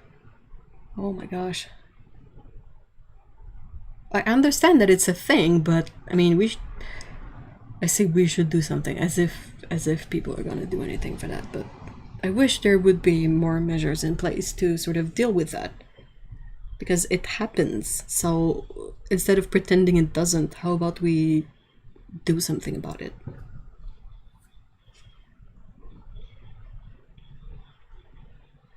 The last one I got was at work in the States, and before I left room, I remember screaming that I was on fire, and then woke up after the epi shot. Oh my gosh, pain. That sounds awful. I wonder if what makes you react in the fire ants, if it's the same compound that's in the flu shot, because it could be, who knows? Not me.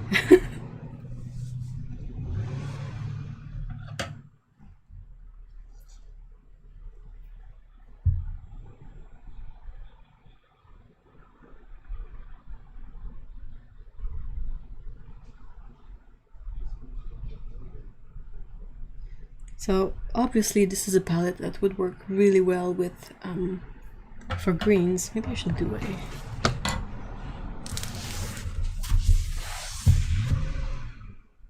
Vrem.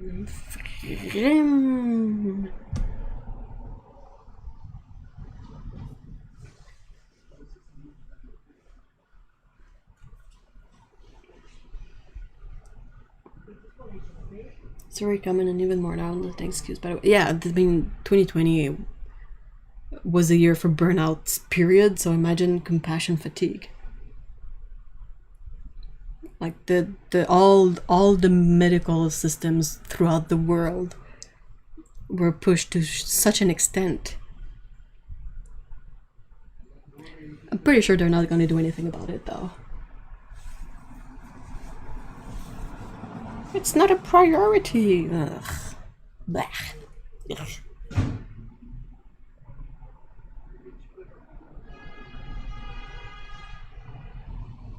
Oh my gosh, fairy dust.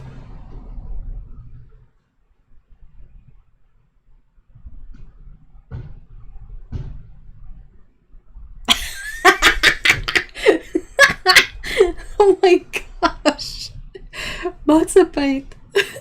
Moxapite says, another lighter story. The first time Hubs went home with me, my parents were selling cows to real cowboys.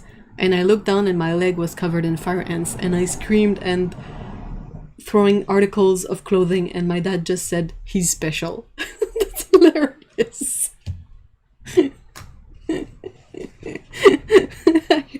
I hope that, like, someone was sort of checking up on you if you're allergic to it.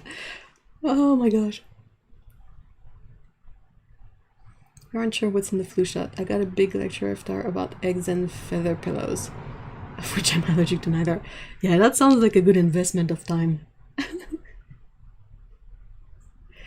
And COVID's not going away.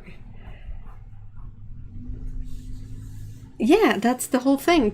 Some people are assuming that COVID's gonna go away at some point, and it's like, no, it's never going away. It will evolve and stuff will happen, but it's never going away.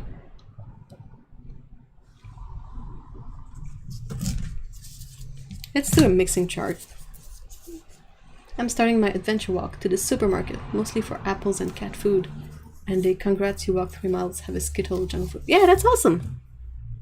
Absolutely. Oh my gosh, I hate doing these. They're so useful, but they're so annoying to do. Hey, Lynn, hi.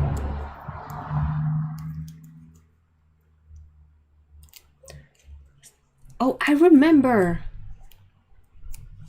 Mikey, you had shared pictures of that. It was so absurd that no one noticed. Like, what were they doing?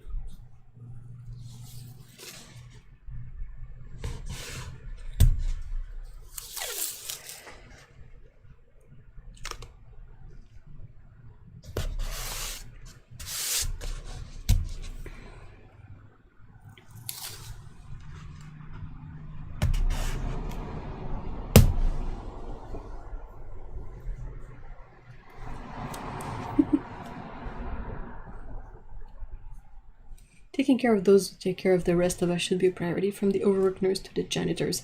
Yep, including all of the EMTs and fire workers.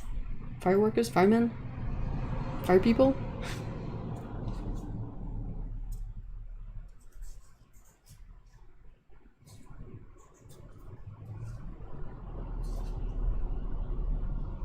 What is the width of this tape? Oh,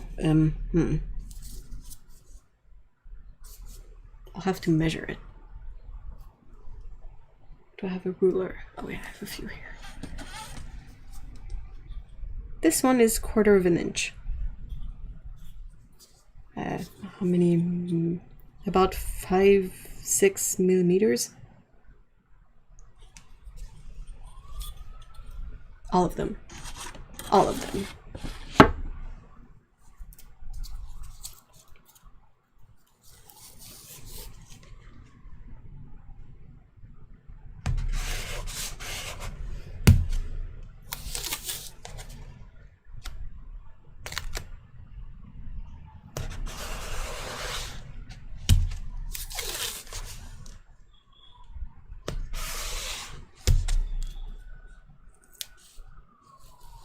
Looks like 1 cm. It's not.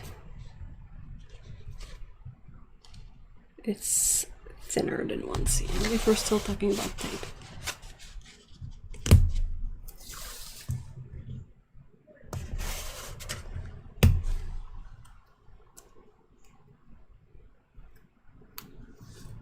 Pharmacy tags, yep. Our sense of priority is all in the wrong place.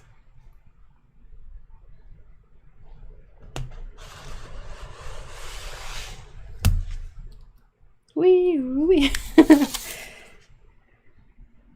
Yeah, there's a lot of stuff going on outside. That's what happens.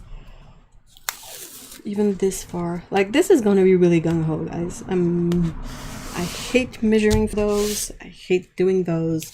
I know they're useful, which is why I bother with them, but using this tape method and measuring nothing is the only way I can get myself to do mixing charts.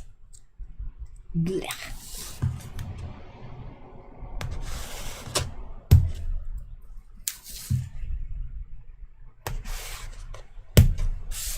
I do it for videos,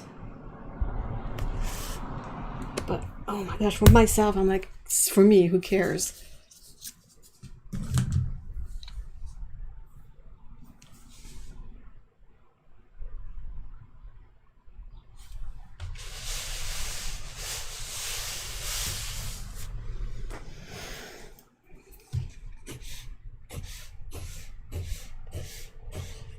Just visual reminder of where to stop. How am I? Oh yeah, I know how I'm going to do that.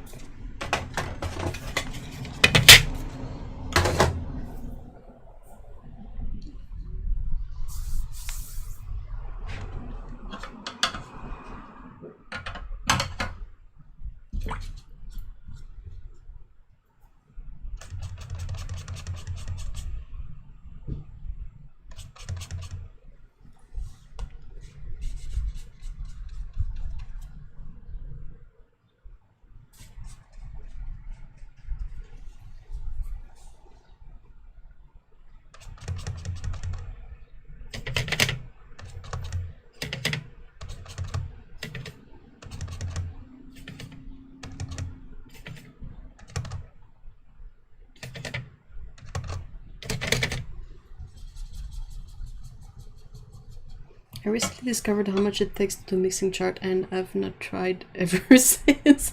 I shouldn't, but I'm lazy, so I get you. Oh, exactly. I like, so much energy and thought went into finding ways to make this as like lazy as I could. It goes from doing the chart in tape like this and measuring nothing to using like a square template and just templating a bunch of squares and not measuring anything more. Like, it depends on the number of colors that I have to swatch. 8 colors was fairly easy because I could divide everything by 2 and 2 and 2. But yeah, bleh. And I don't do the full one. Like, I only do one half because I'm like, I don't need the other half. I can interpret interpret what colors are gonna happen just from seeing what colors happened the first time. Like, I don't need to see them.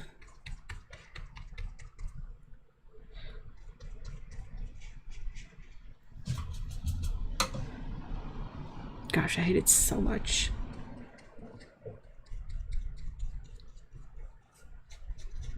If they had no like value, I wouldn't do them, but you learn a lot from doing these, so I will stop complaining and just get on with it. I should just do that.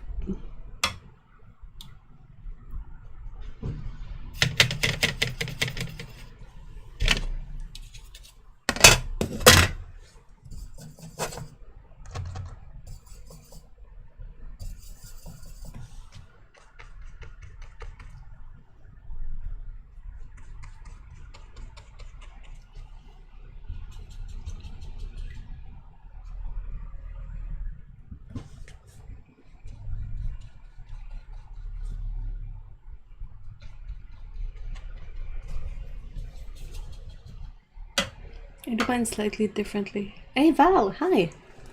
But it's always a lot of work to get going, but once the first couple are done, it's smooth sailing. Ugh.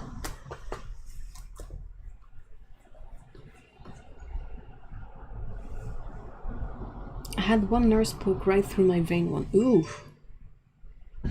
That must have made a huge bruise. Gotta go now, I hope next time. Oh, by all means, I hope you heal quickly. I really hope you feel better soon, Fanny. Thank you so much for being here.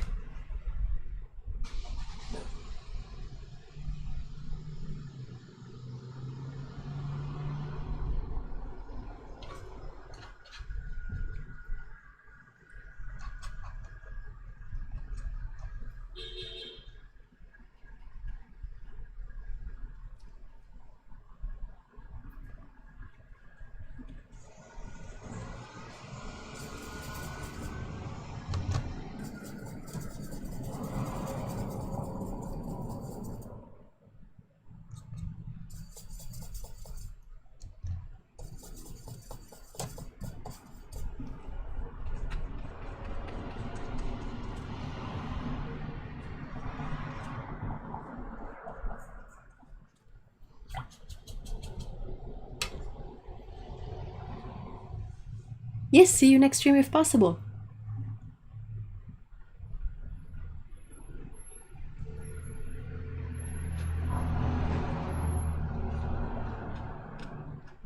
Yeah, that's the thing for me with mixing charts, is that it's only a...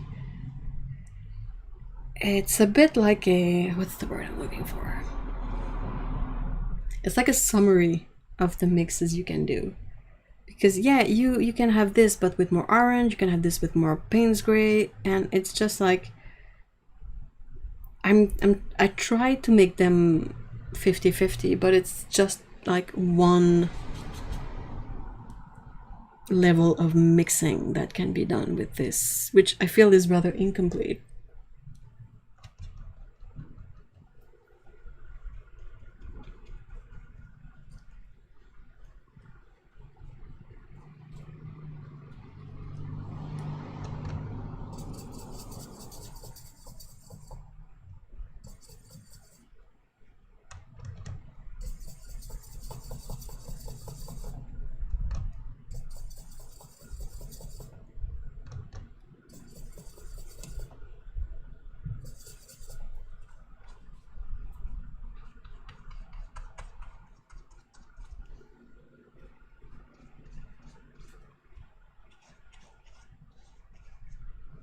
It's a very raw umber color kind of thing here.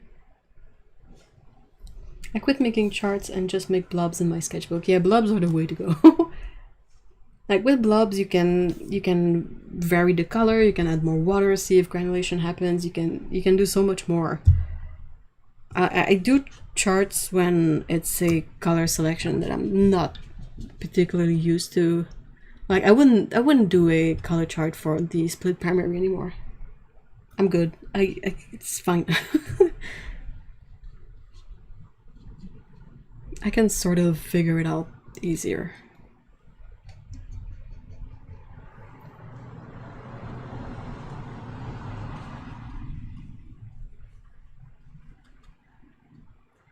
Sap green is really beautiful.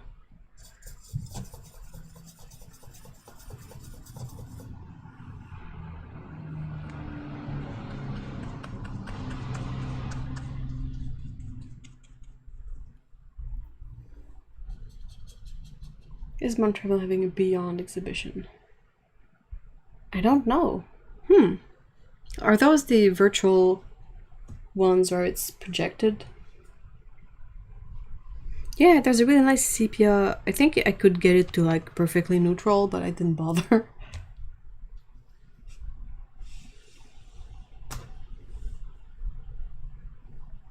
I have like 35 White Knights paints. If I try to make a whole page for each pen, I'll fill up a whole sketchbook.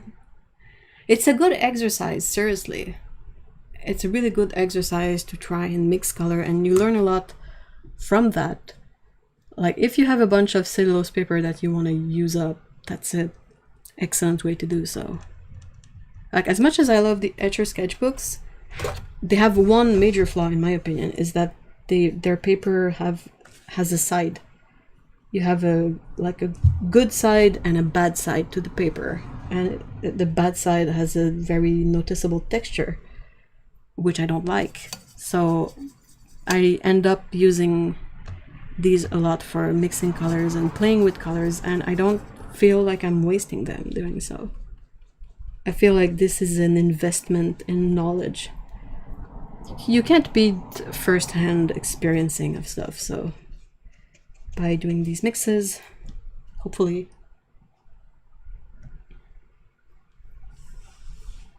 Got me some weird Winsor Newton colors, Cobalt Green Deep and Aqua Green. Cobalt Green Deep should have pigment info. And Aqua Green, I would suggest looking up on either the Winsor Newton website, their huge color chart of all the watercolors, or on Jackson's, because I think the Aqua Green, when they released it, it had no CI number, but now it maybe has one. This looks so pretty in autumnal. Yeah, it does, actually. Maybe that's why I was, maybe that's why I was sort of seeking that. It's too hot here, and I'm like, can we sort of ditch summer already? Who asked for this? No, it does not. It does not.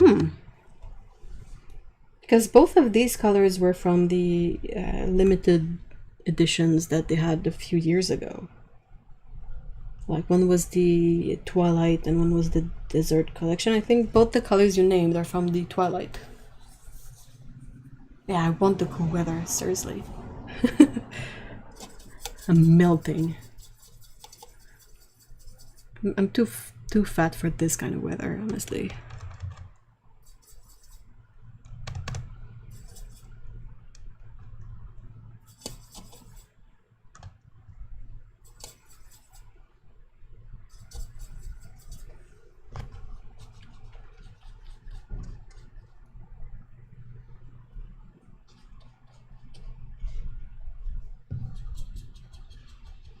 Hey, welcome back, Otto.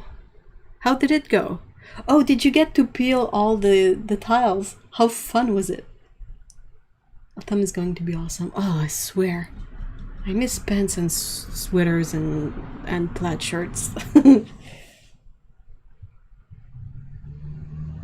Hard same. Oh yeah, I5. Flubby I5. Flub. Hey, Sagan! Hi! Hello, hello, hello! Peel the tile. Didn't you mention you would have a peeling party? I'm on Potato Net. What's that? This color is gonna be such a gorgeous couple. Oh, thank you. I mean, coming from you, I'm sort of, I'm blushing.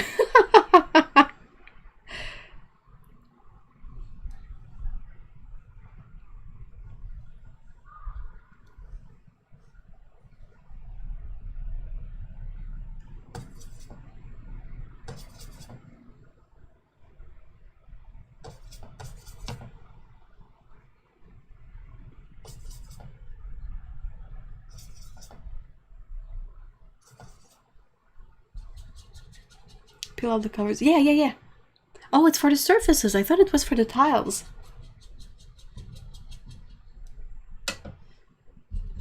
I was like, oh, okay, maybe. I'm happy for my plans that it's summer, but I'm missing my hoodies. Amen. Middle of nowhere 4G Wi-Fi. Oh, you're in the oh, why is my brain not working?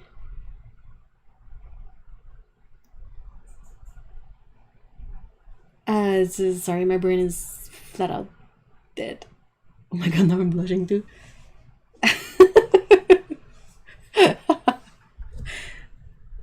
I'm really glad you approve of these. I think it works. I'm excited to see the full range of mixes.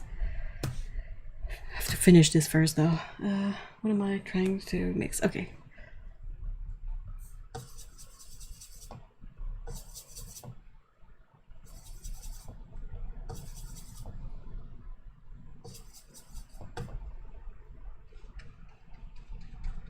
I guess my only sort of thing that slightly bums me out about this arrangement of colors is that maybe it doesn't have enough granulation.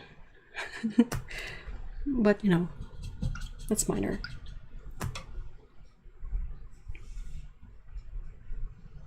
I'm at Ruka. Yeah, that's what I was trying to remember. I don't know why, but my brain sort of completely blanked on your dog's name. And I was like, it's all related to the dog. And I was like, what? Brain, how did you manage to forget the dog's name? Do your thing. It's like, nope, too hot.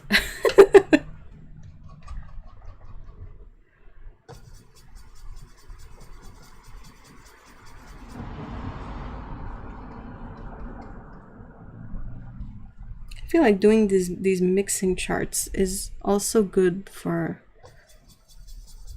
like practicing your eye to doing 50-50 mixes, which is not super easy.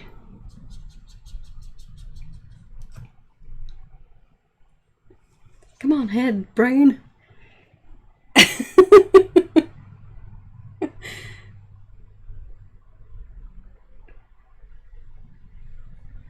You know this. You absolutely know this stuff. Where is it?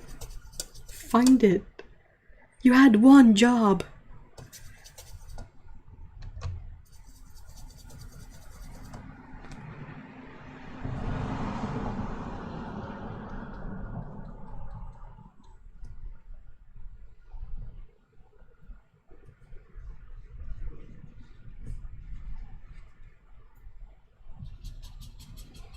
This reminds me of the autumn palette you put together, the one that got us chatting. Oh, that's an oldie but a goodie. I should go get it out of...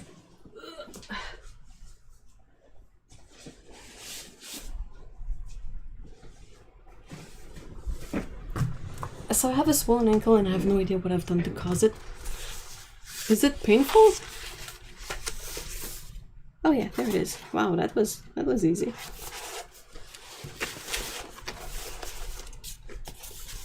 I'm at the supermarket with almost 0 cents. Apples! Oh, I miss good apples so much. So this was the autumn palette. Fall 2017. Ugh. It's been that long.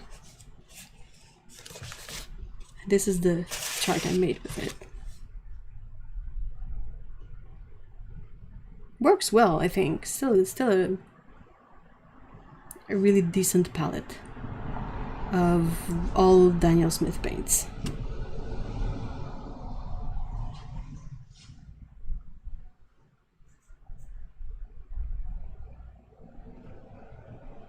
Yep.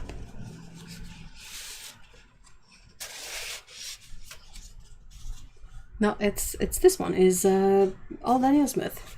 So I had Deep Scarlet PR 175 there, Quinn Rose PV 19, Aussie Red Gold PI 83 PR 101 and PV 19, Olive Green PY 97 PB 29 PBR 7, Deep Sap Green PB 27 PY 3 PO 48, Ultramarine Turquoise PB 29 PG 7, Manganese Blue Hue PB 15, Cerulean Blue Chromium PB 36, Indenthorn Blue PB 60, Van Dyke Brown PBR 7, Shadow Violet PO 73 PB 29 PG 18, and Rose of Ultramarine PB 29 and PV 19.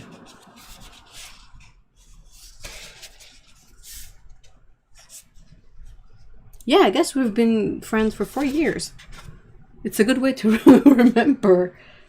Assuming you sort of saw this like shortly after I shared it.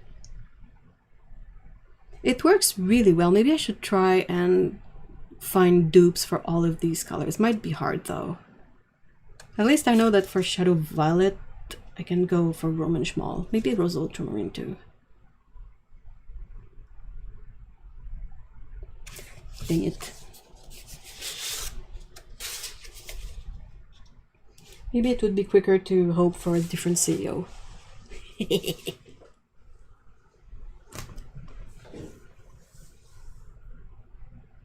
Oh man, mystery injuries are the worst. They feel so weird though. It's like discovering, like, you're like, oh, why is man tacky? And like there's a bit of blood and you're like, how did I... Who's bleeding?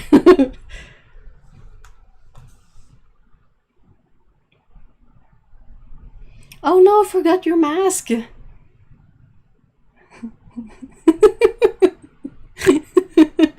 Oh no, Ginger!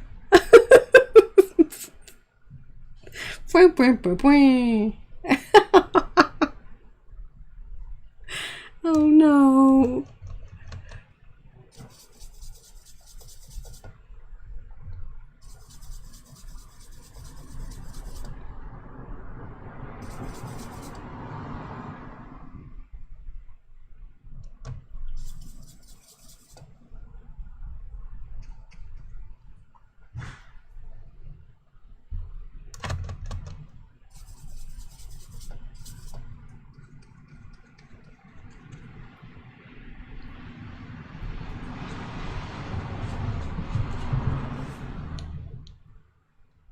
Sweaty and not getting my celebratory walk 3 miles candy. Well, you could walk more. You could go home and then go out again. We'll keep you company for a bit.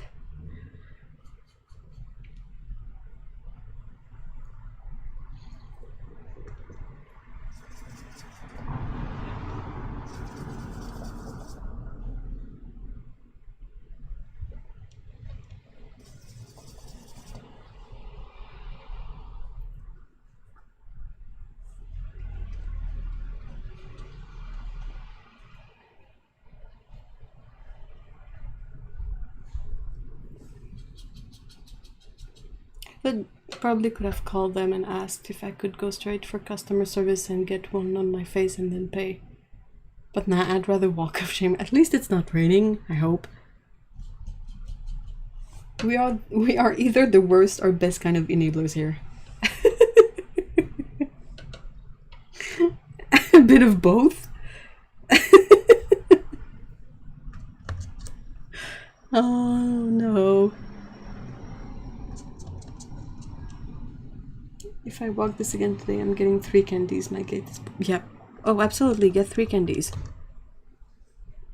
You get 2 for the double walk. That's just logical. And you get a bonus one because why not? And you can also bring Oreos with you if you decide to go again. You're gonna need that fuel.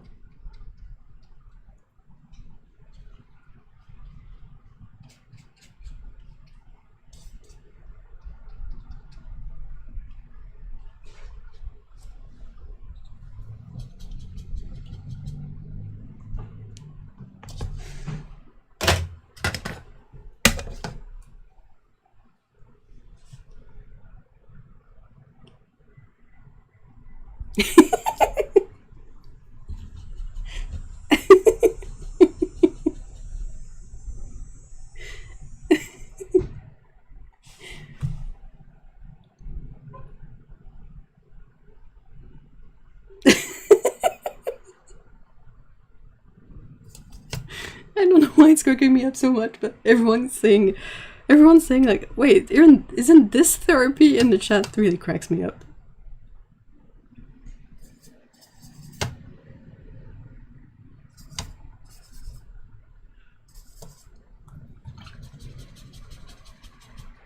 It's even better than therapy, it's a support group. I mean, both are ideal, but one without the other is always a bit lacking.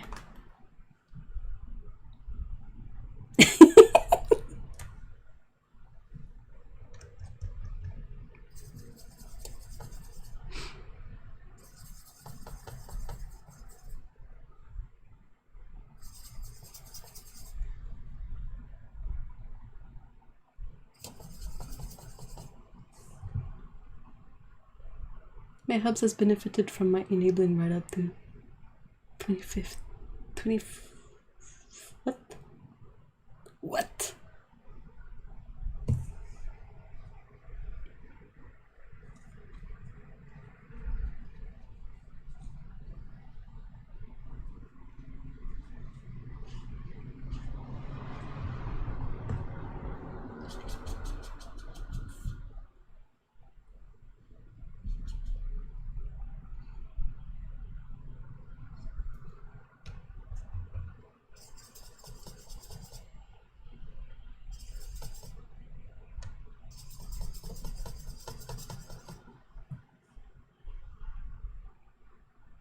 Oh, 25 stone.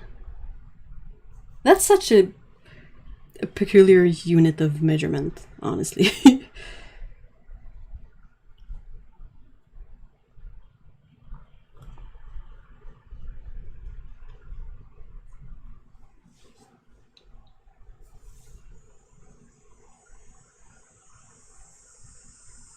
Come on, people, you all knew this was an AA meeting. Art Supplies Anonymous. That's a fair point, though. Oh, 150. That, I mean, it just sounds difficult. Like, I don't know if it feels painful. Poor knees.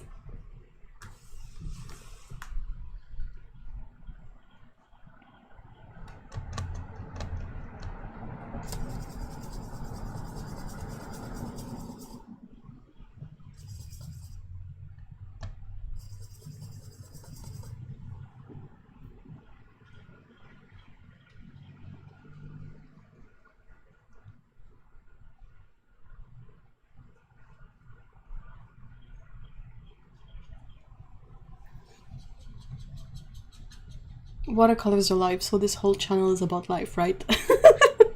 Well, seen that way, I mean, sure. My name is Lane and I have an art supplies addiction. I buy anything that new, especially if it's sparkly. Hi, Lane! Hey, Soda, hi! I can stop when I want to.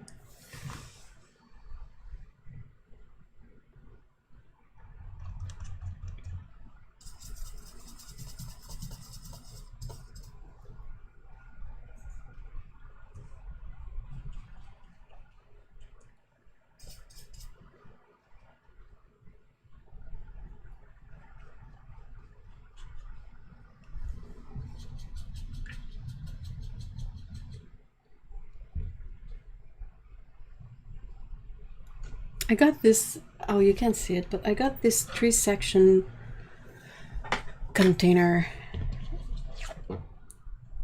and I've been really loving it. It's from Holbein, it's plastic, but it holds a really decent amount of water, and having the separate compartments for clean water and dirty water means I have to go less often to switch out water. And it was relatively affordable.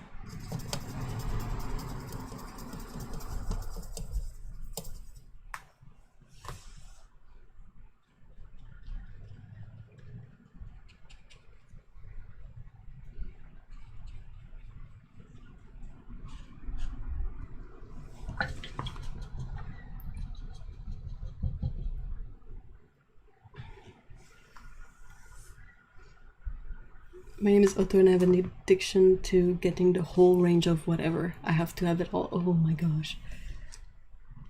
Fist bump fellow completionist? Oh my gosh. Oh, that hurts. My name is Jinja and I have sore feet and no dang apples. Aww.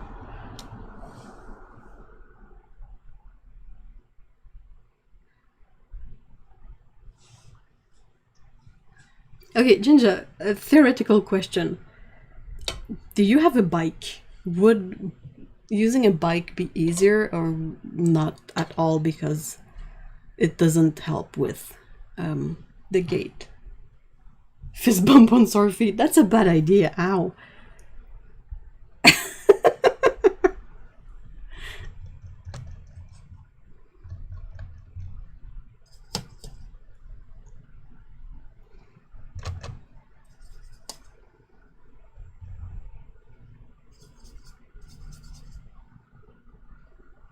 You know what's the only thing that I really enjoy of doing these? Like the moment that I'm sort of happy, it's when I see that I have less and less mixes to do. Like you start here and you have to prepare like 7 sort of pools of color for the first one, and then it's 6 and then 5 and I'm 4 and like yes 4 and then it's 3, 2 and 1 and I'm done. That's the only thing.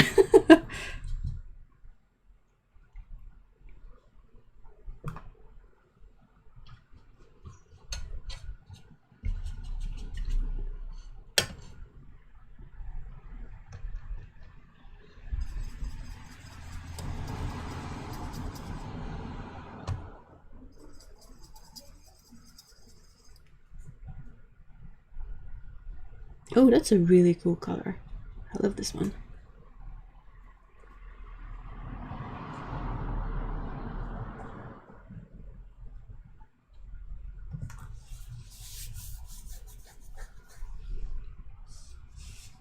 I've actually been doing really well, but I'm getting some push. You are? Oh, gee.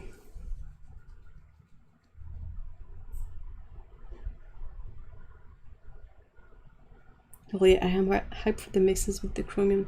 I agree. I'm really looking forward to all the green mixes here. Like some of them have happened over the year, but all the in between the greens mixes, I'm like really psyched to see them too.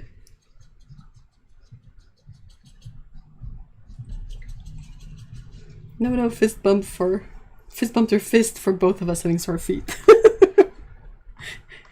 You could feet bump and just hurt, which is a terrible idea, of course, but it's sort of visually funny. All right. Another good point of these charts is that if you are lost, if you forgot where you're at, well, you can just follow the chart and be like, oh yeah, that's the color I'm mixing next. Let's go.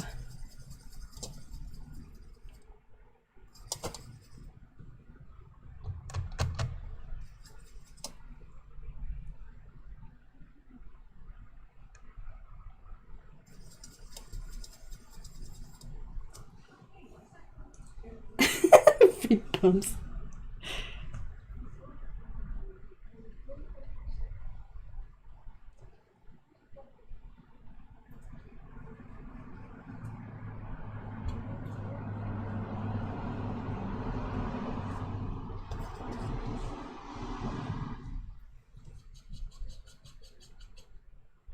Just with a small local company, but most people don't even ever try to chase their dream. Hold on, with what? I missed it.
I kind of missed it. Amisha, what was the news about your son?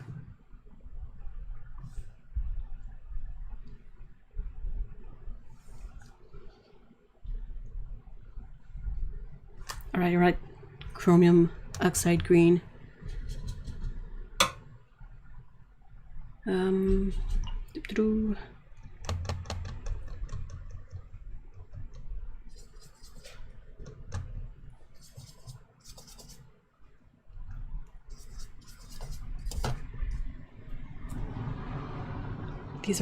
These are the greens that are so rarely present in palettes when you buy them.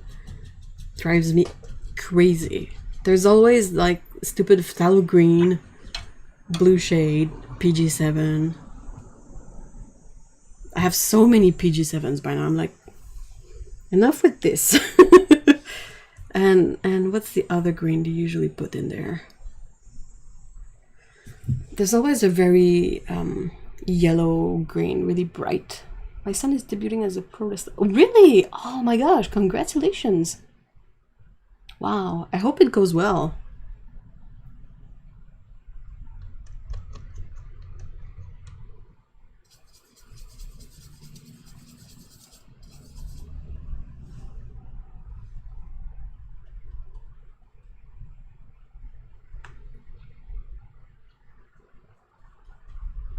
What's the plan, Ginger?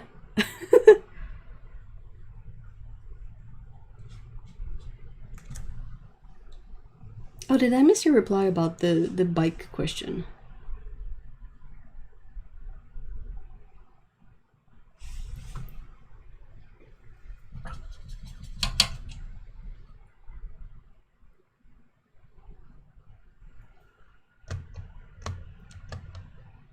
Oh no, I picked the wrong one. Crapo.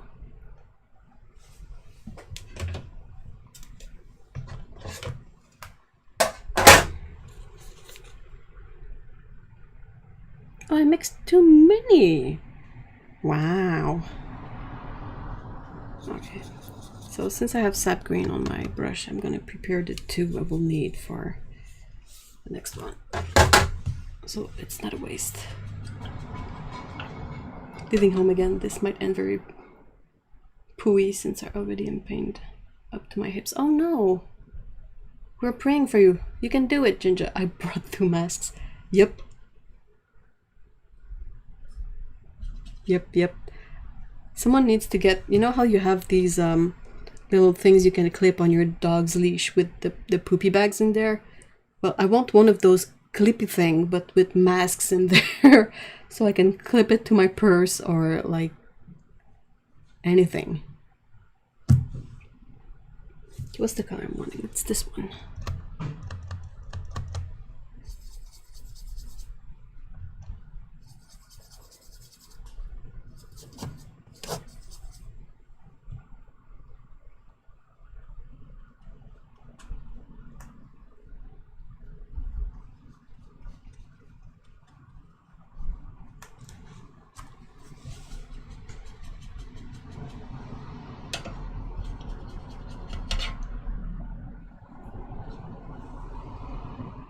I think it's settled on Danny Zero, the anti-hero. Oh, that's cool.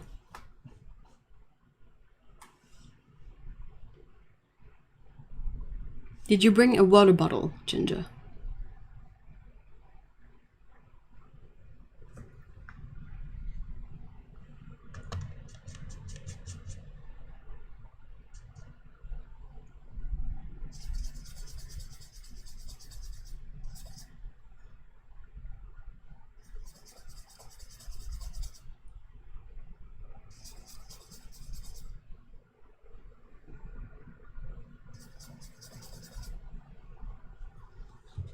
Oh, you guys know a lot about wrestling.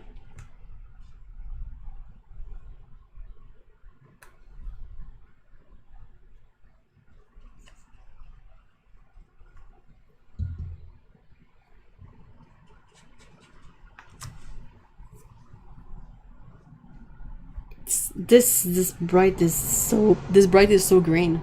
Yep. And pumpkin, they're coming in from the pool. Oh, well, have a great weekend, Mikey. Thank you so much for being here.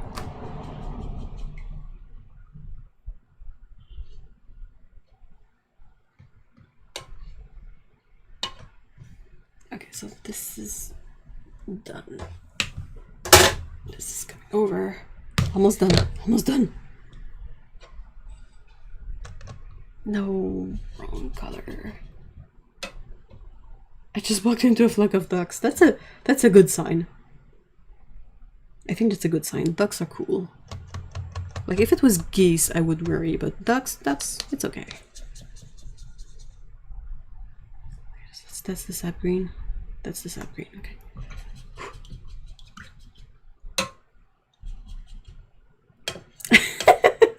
Why run? It's just ducks. Ducks are cool.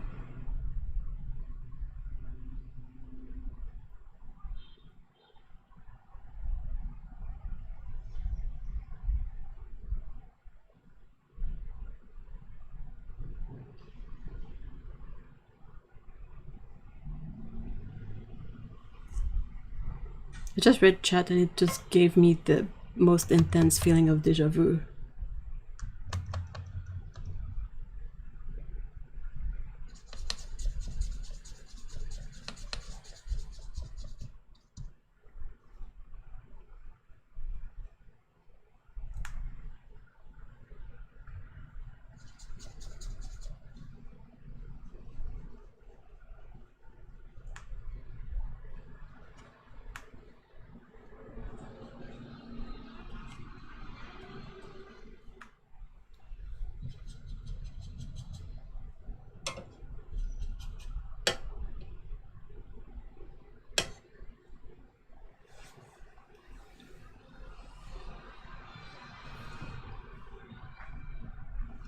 Birds equals snakes with feather.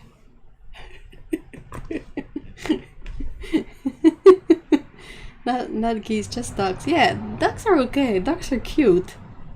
They make such a funny noise. Like, they sound so weird. They always make me happy, ducks. Always cracks me up. I'm like, what's the sound that you're making? Whack, whack, whack, whack. I'm like, what is that?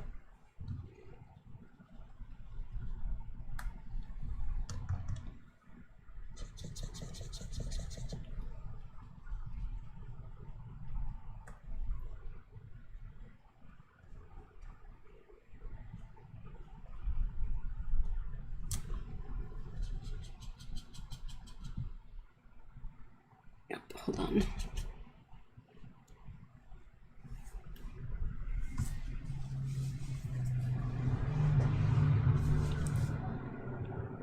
Aw, Amisha. That's really sweet. And I agree with Otto. Nice, it's just... Isn't it? I mean, it's hilarious. They don't... Like, the French... The way they write the French... onomatopoeia for... Like, this, the way they write how ducks sound in French, if that's a sentence, it's coin. Coin. And I'm like, ducks, they don't go coin. They go whack, whack, whack, whack, whack. It's not at all the same sound, guys. Not coin, coin. Forget it. Which colors are you mixing? Oh, hold on. I will do the last one, and then I can bring back the swatches I had done, or just talk more freely about what the colors are once I'm done focusing on this last mix. This one.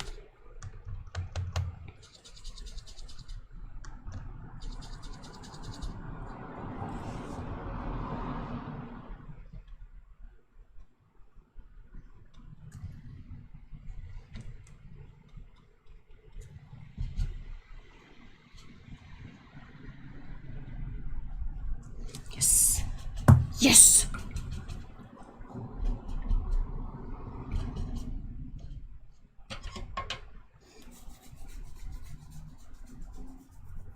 Ugh, that reminds me I have to pick a light fixture. Ew, that doesn't sound super exciting. Ducks are generally really polite. There was a Danish. I always go to say Danish because I read it in French first, but there was a Danish stand-up comedian back in the day who did a really good ducks versus swans comparison. Sorry. How was lunch, Jellybean? Oh no, Ginger. How's it going? Ducks demand your taxes, what?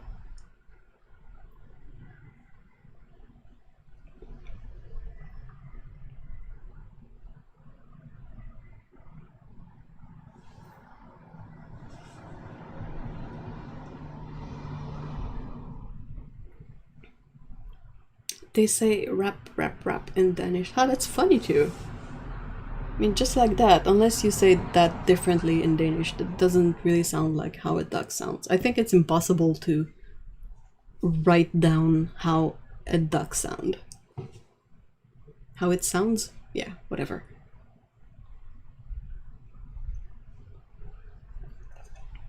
It was alright. I've been having some gastro... Oh no!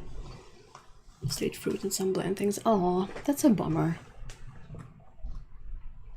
Crap, my video is super delayed. I have no bike here. Just these monkey feet. Aw. Alright, so the colors. I need more arms. The sap green has done this really nice sort of granulation effect. And on this sketchbook, at least, this one, the paper has the same texture on both sides. There's not a good and a bad side to the paper, so thankful for that. Hold on, I will put this aside here. Get back to this. We'll ID these and tape them on or something. But that's basically the, except this is not the proper color. Not the proper color. Hold on, I need post-it. Ouch. Blup. This is pretty handy. It's from Post-it, but it's basically just the sticky part. So it's really handy. Ow, paper cut. Fudgeridoo. Oh, that's not fun. I did paper cut on the edge of this paper. What the? Why? This will go there. This one will go here. Oh yeah, it's a small paper cut. It's just. Can I like not have holes in my hands just once between my stationery all the time? Why? Why is it like that?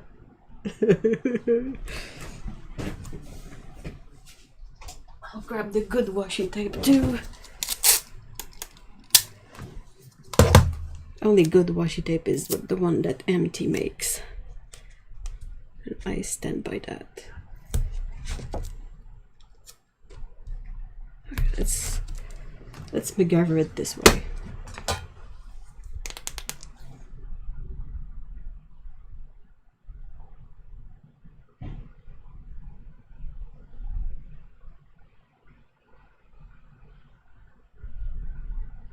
And people say blood doesn't go into art. That's such an understatement. You heard a meow. I don't think it came from here. I don't have any cat visitors outside, so maybe it was just a kid. Just a kid. Okay, so this one is Alizarin Crimson. All are from Sennelier.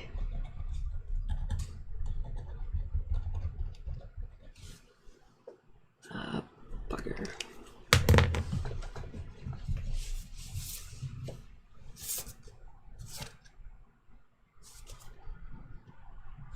Oh, it's a multi-pigment one.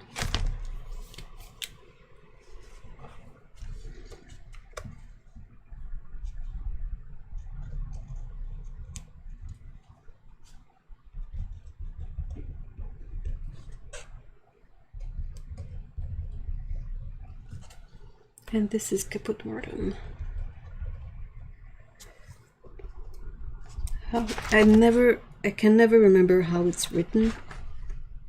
Like how many U's or where or... Oh, okay.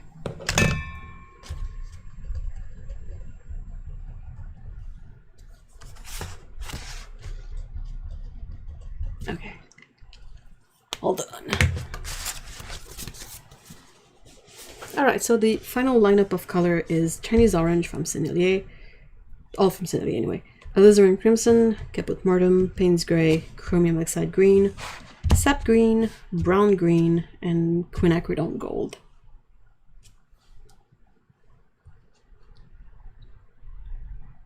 H brand spells it differently too. Yeah, that's super helpful. Thanks. So the color selection started with Cat Red Purple and Indian Throne Blue under here. Weep.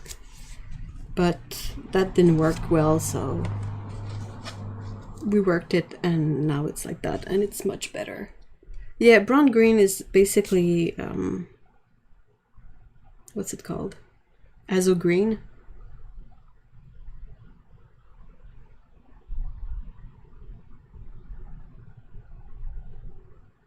My town does have a few black cats wandering through the alleys, so maybe there is one outside. Oh, maybe! Yeah, it's a green gold pigment. Yeah, that's it.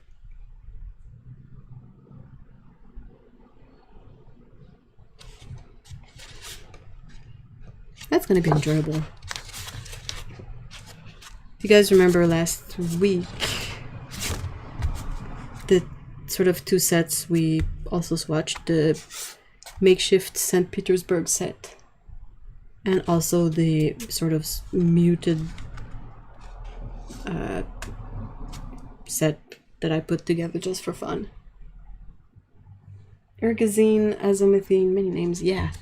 Including those. I know that White Knights calls it ergazine yellow, I think. M. Graham calls it azo green, I think. And then you have a bunch of brands that calls it green gold. And then Sinnerly calls it brown green. And then Daniel Smith calls it rich green gold. Which is so twisted. That's evil. Because you go to buy green gold because you're like, hey, that's the color I'm looking for.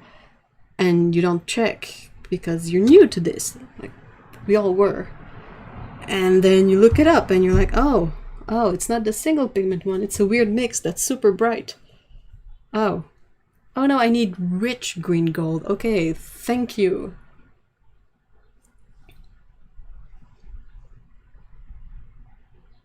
Lol, yeah, not confusing at all, yeah.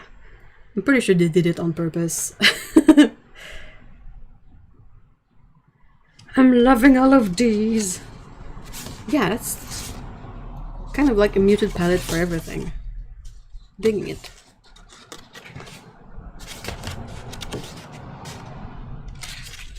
I don't think I have much.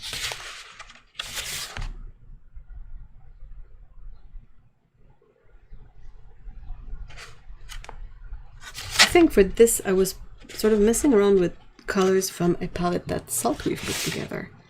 That I tried to find like some that I had in here and play with it. But then Daniel Smith turned out to be a butt. And I got rid of all my Daniel Smith paints. And I was like, I'm gonna have to edit this palette. Because blah. Oh! Okay, I'm going into the supermarket for reals.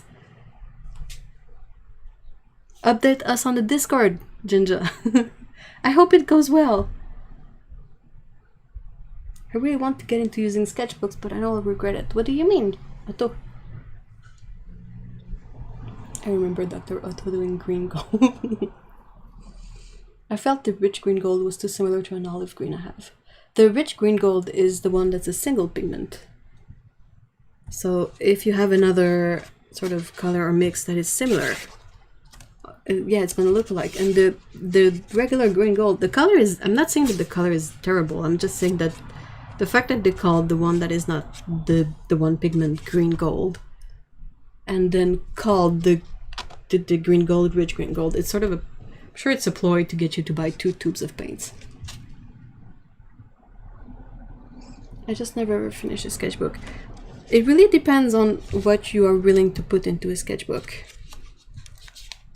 Like, I feel like it's really useful for me to put swatches and mixes into sketchbooks, and it took me a long time to accept that there would be pages in my watercolor sketchbook that would be just for swatches and not have beautiful art on it. Because when you see people like Kellegg's Loop do a sketchbook tour, like every single page, like it uses only one side of the page and the back side is swatches, I think.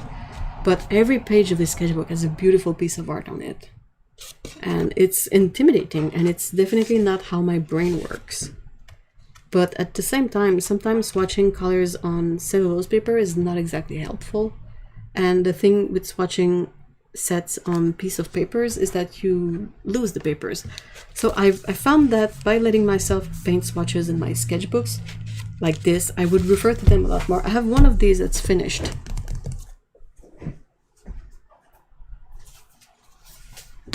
And it's literally the same thing. And I cannot keep it with my other finished sketchbooks because I always go back to it to be like, oh, what was the swatches that I did of this and this? Like, oh, my Archambault palettes, what are they? Then I dig this up, check them out again. Like, I use these a lot. So it's really handy for that, I think. Do you have a favorite watercolor sketchbook? I really like these because the paper is the same on both sides. That's my one criteria for a watercolor sketchbook. I really hate it when it has a side. Because I can tell, and it just bothers me so much. Daniel Smith does have a lot of butt-like behavior. They do! Poor Mr. Smith. It's not even him that's the issue. It's the current dude that's owning the stuff.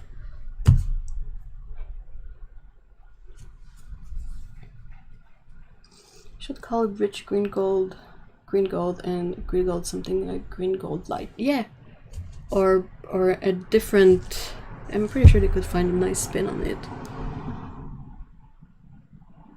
You know how Seigneurie has a color that's called gold ochre, and to me that's a good example. It's a sort of yellow ochre, but it's not exactly like yellow ochre, so it's gold ochre. So why would not call it like olive yellow instead of like have the rich green gold be green gold and have the actual mixture that they call green gold be olive yellow or something. I use loose paper. Well, you can put it in a binder then. That would work too. These are they're not exactly branded. They're from artist Michael Soloviev. And some very generous anonymous person sent these to me so I could test them out and eventually made a video. Not Michael Soloviev himself, but someone else. And so far I think they're my favorite. They lay flat, no problem, but sometimes the binding might split. So I've used sort of framing tape in a few places to keep sort of the stuff together here too. But I mean that's fine. I can live with that. I would rather have a sketchbook that opens flat that I have to use tape every once in a while than have a watercolor sketchbook that doesn't open flat.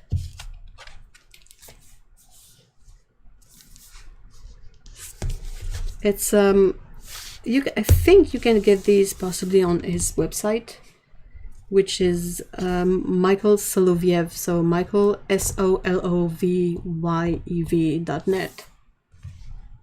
And it says professional watercolor sketchbook, 100% cotton cold pressed 300 GSM paper, 48 pages. It says limited edition, but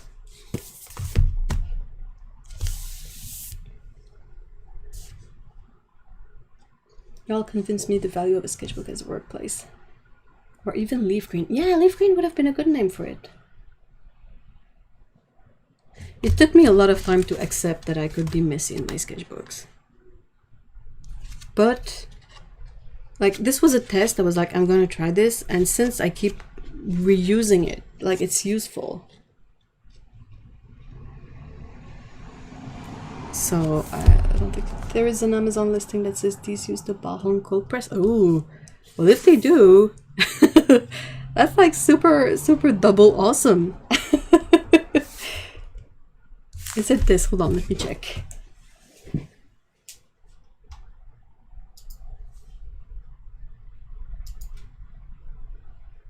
Oh yeah, it is, absolutely.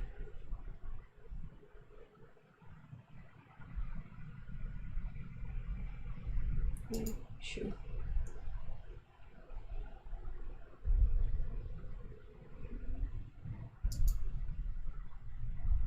There's another listing under it that said that it has the cotton Saunders paper in it.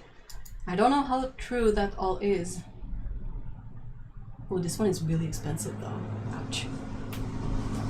But yeah, it's even the same art on it.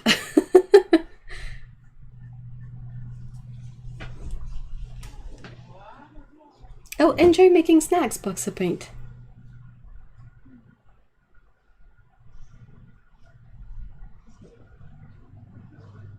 But yeah, I mean, it's cotton paper clearly, and it has the same texture on both sides of the sheet.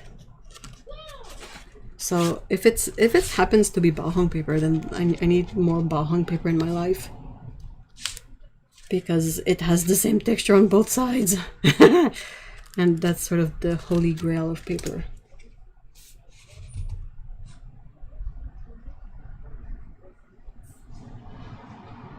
Oh, awesome! You guys are sleuthing efficiently. Well, that's a mystery solved. Awesome.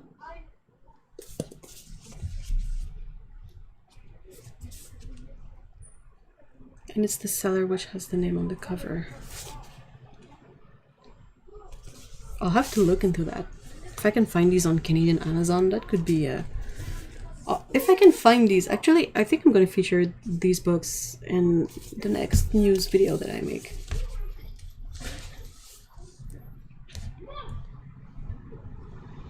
because I've tried, I love these. Hold on, let's dig up. We're almost done with today's. So just quickly, another experiment I did is handmade blocks using hot glue. Like you just take the pad. I did it with this Strathmore pad and I did it with this Arches pad. Basically just took the pad, like taped the papers in place and put hot glue all around it. And it worked well. And it's a lot cheaper than a block.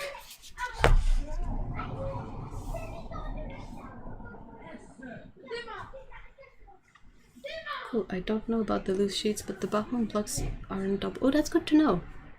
Those still swatch on backs. Like, if the texture on the back is not annoying, that's perfect.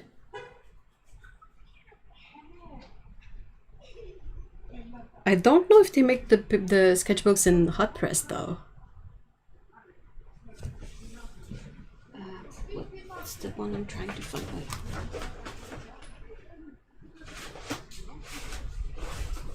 That's the small etcher one that I finished. Shut up. That has a really strong texture on both sides. That's not what I'm looking for. Oh, okay. This is the one I'm looking for. I think the other one that I've seen recommended that is quite nice is this mixed media. Oh, there it is. Mixed media paper from Strathmore 500. So 500 is their premium top quality paper, and it's cotton paper. It's a bit thinner. It's what's the grammage of this? It's 190 grams, so 90 pound. But it's cotton. It's really smooth, and you can open it relatively flat. So that's nice. It has a lot of pages, and I really enjoy it for the fact that it's cotton. I've finished one of these before, like I've completed it. This is a new one. And I really had a great time using the other one. I did the journaling in there. I did all sorts of stuff, and it took it really well. So I guess this one would be interesting for the smoothness of the paper. It has a really fine texture. It's not completely smooth, but it's not as textured as the other one. People only complain about the binding failing. Well, that's fair. The binding does fail. But it's okay. I used a glue stick and made my own blocks. Yeah, same. That's what I did with this. And it worked really well. I'm almost at the last page of this handmade 9x12 block. I love their mixed media hardbound. Oh, I prefer the soft ones, but yeah. As long as they open flat. That's the only thing. Please open flat.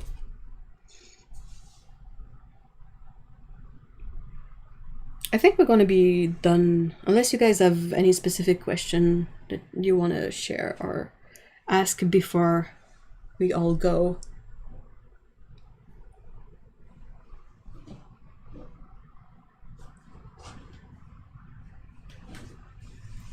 Thank you for, oh, you're welcome.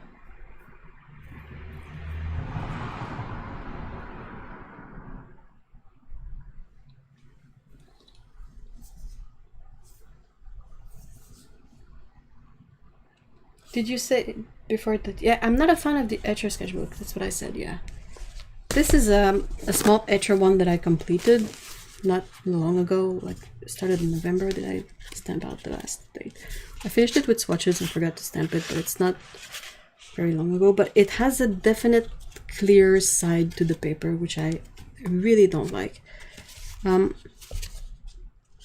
I went through the whole thing and I wrote V and R to quickly reference if it's the recto of the paper or the verso of the paper.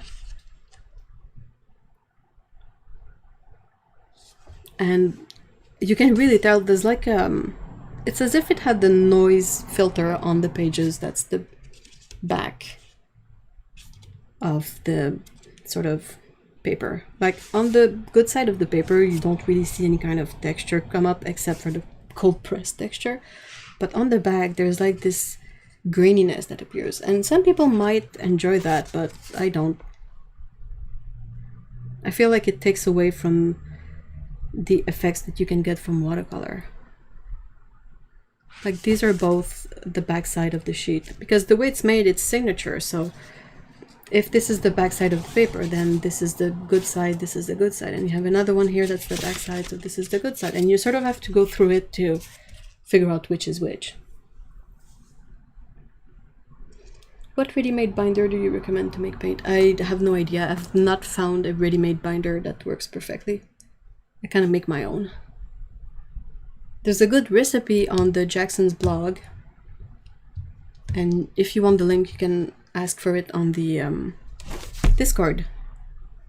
I will dig it up and send it to you, but oh, thank you so much. So yeah, great. Like it had a bit of like stretchiness in the signature, but I don't think it's separated in any place. I had such a lot of fun with these colors. Oh my gosh. But the fact that there's a backside to the paper really bothered me.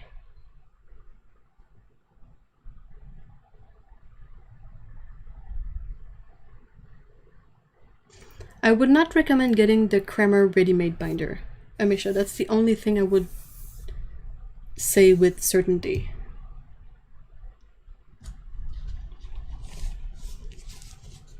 So yeah, if I have to stock up on more sketchbooks, I would get either these or these ones. And for just fun and experimenting and stuff, the Royal Talents Art Creation sketchbooks are great.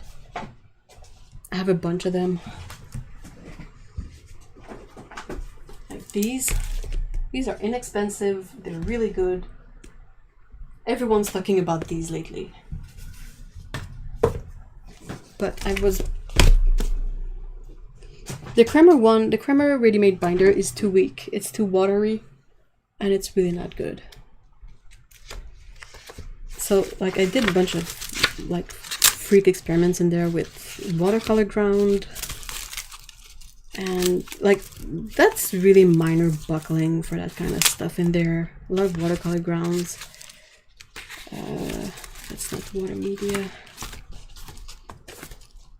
That's like watercolor, and it doesn't really buckle all that much when you consider it. Like, I wouldn't soak this paper. Like, that was gouache, and I went like very generously with the gouache in there. It's acrylic, it's crap. So it holds up really well, and it's super cheap, and it has an insane amount of pages in there. Oh, it doesn't say. It doesn't have a pocket at the end, so that's it. That's the 3 recommendations. This one for experimenting, and the Strathmore one, and this Amazon one for watercolor. Favorite sketchbook video. Yeah, that might be a thing now that I sort of have like a preference in terms of sketchbooks. That would be worth making a video on that.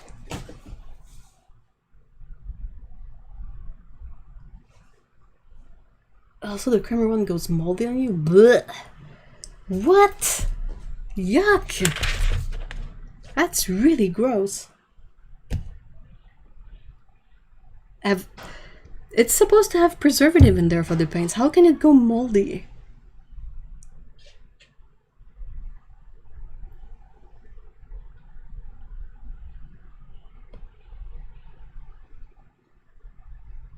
Hey, Pico!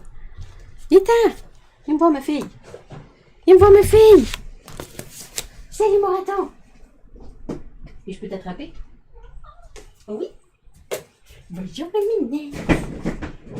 Allez, viens faire ton show. Viens dire bye-bye à tout le monde. Mange pas ma peinture.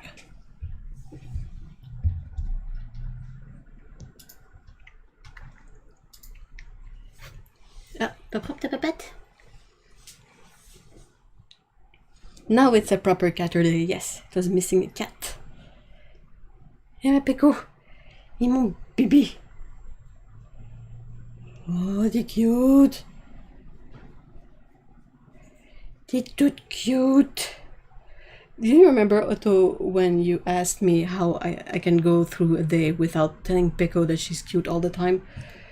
Well, I figured it out. We just tell her she's cute all the time. Poop, poop. her in the mic. No. No, Mom.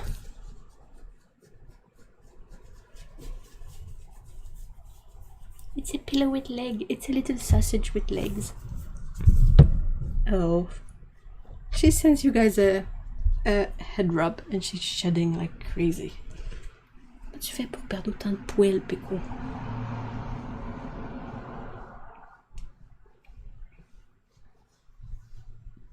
Oh my gosh, I am covered in hair. Oh wow. I have a black t-shirt, so... This way! Black! You sneezed on me! Hey, it's good! Bonjour! All the cats! Hello! Mom, we just woke up from our nap. T'es en train de mettre... Ouais, t'es bien sûr en train de te mettre plein de peinture dessus.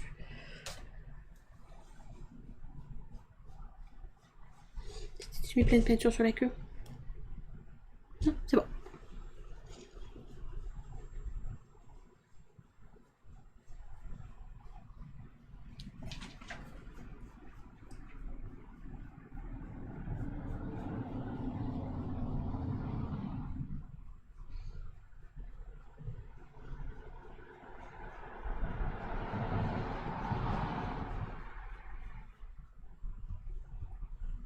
Scout is at the window.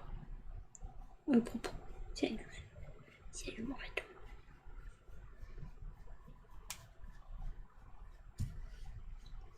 Oh my gosh, she's shedding. We brushed her earlier today and she's still like losing all this fur that I have no idea how they can generate so much fur. Say hi to Tuna Face from me, Pickle. Salut, Tuna Face. Salut, Scooty.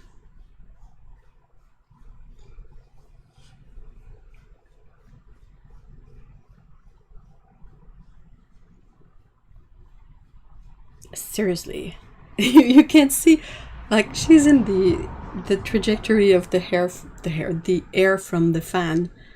So all I see is fur like floating away and sticking to things. There's gonna be, I think I'm gonna sort of give me a chance and close this and put some paper over these just so they're not basically covered with a layer of fur. But you look as if we're not taking care of you, but we're brushing you all the time. Why are you shedding so much, baby?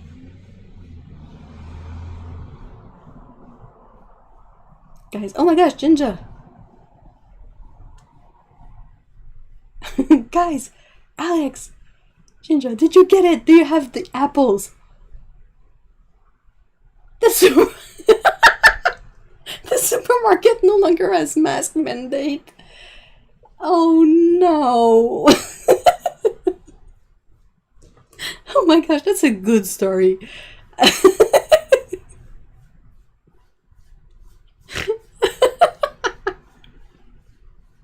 I'm walking home with my apples and my sad Skittles now. Aww. That's a good story, and I mean it makes you a more caring person to still care enough to go get the mask, even if, you know. Aww.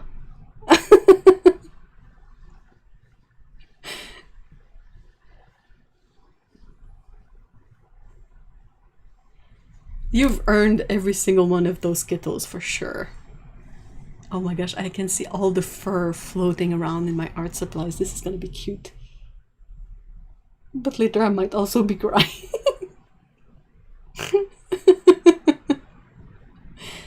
Oh, not yet. It's an uphill walk home. Oh no.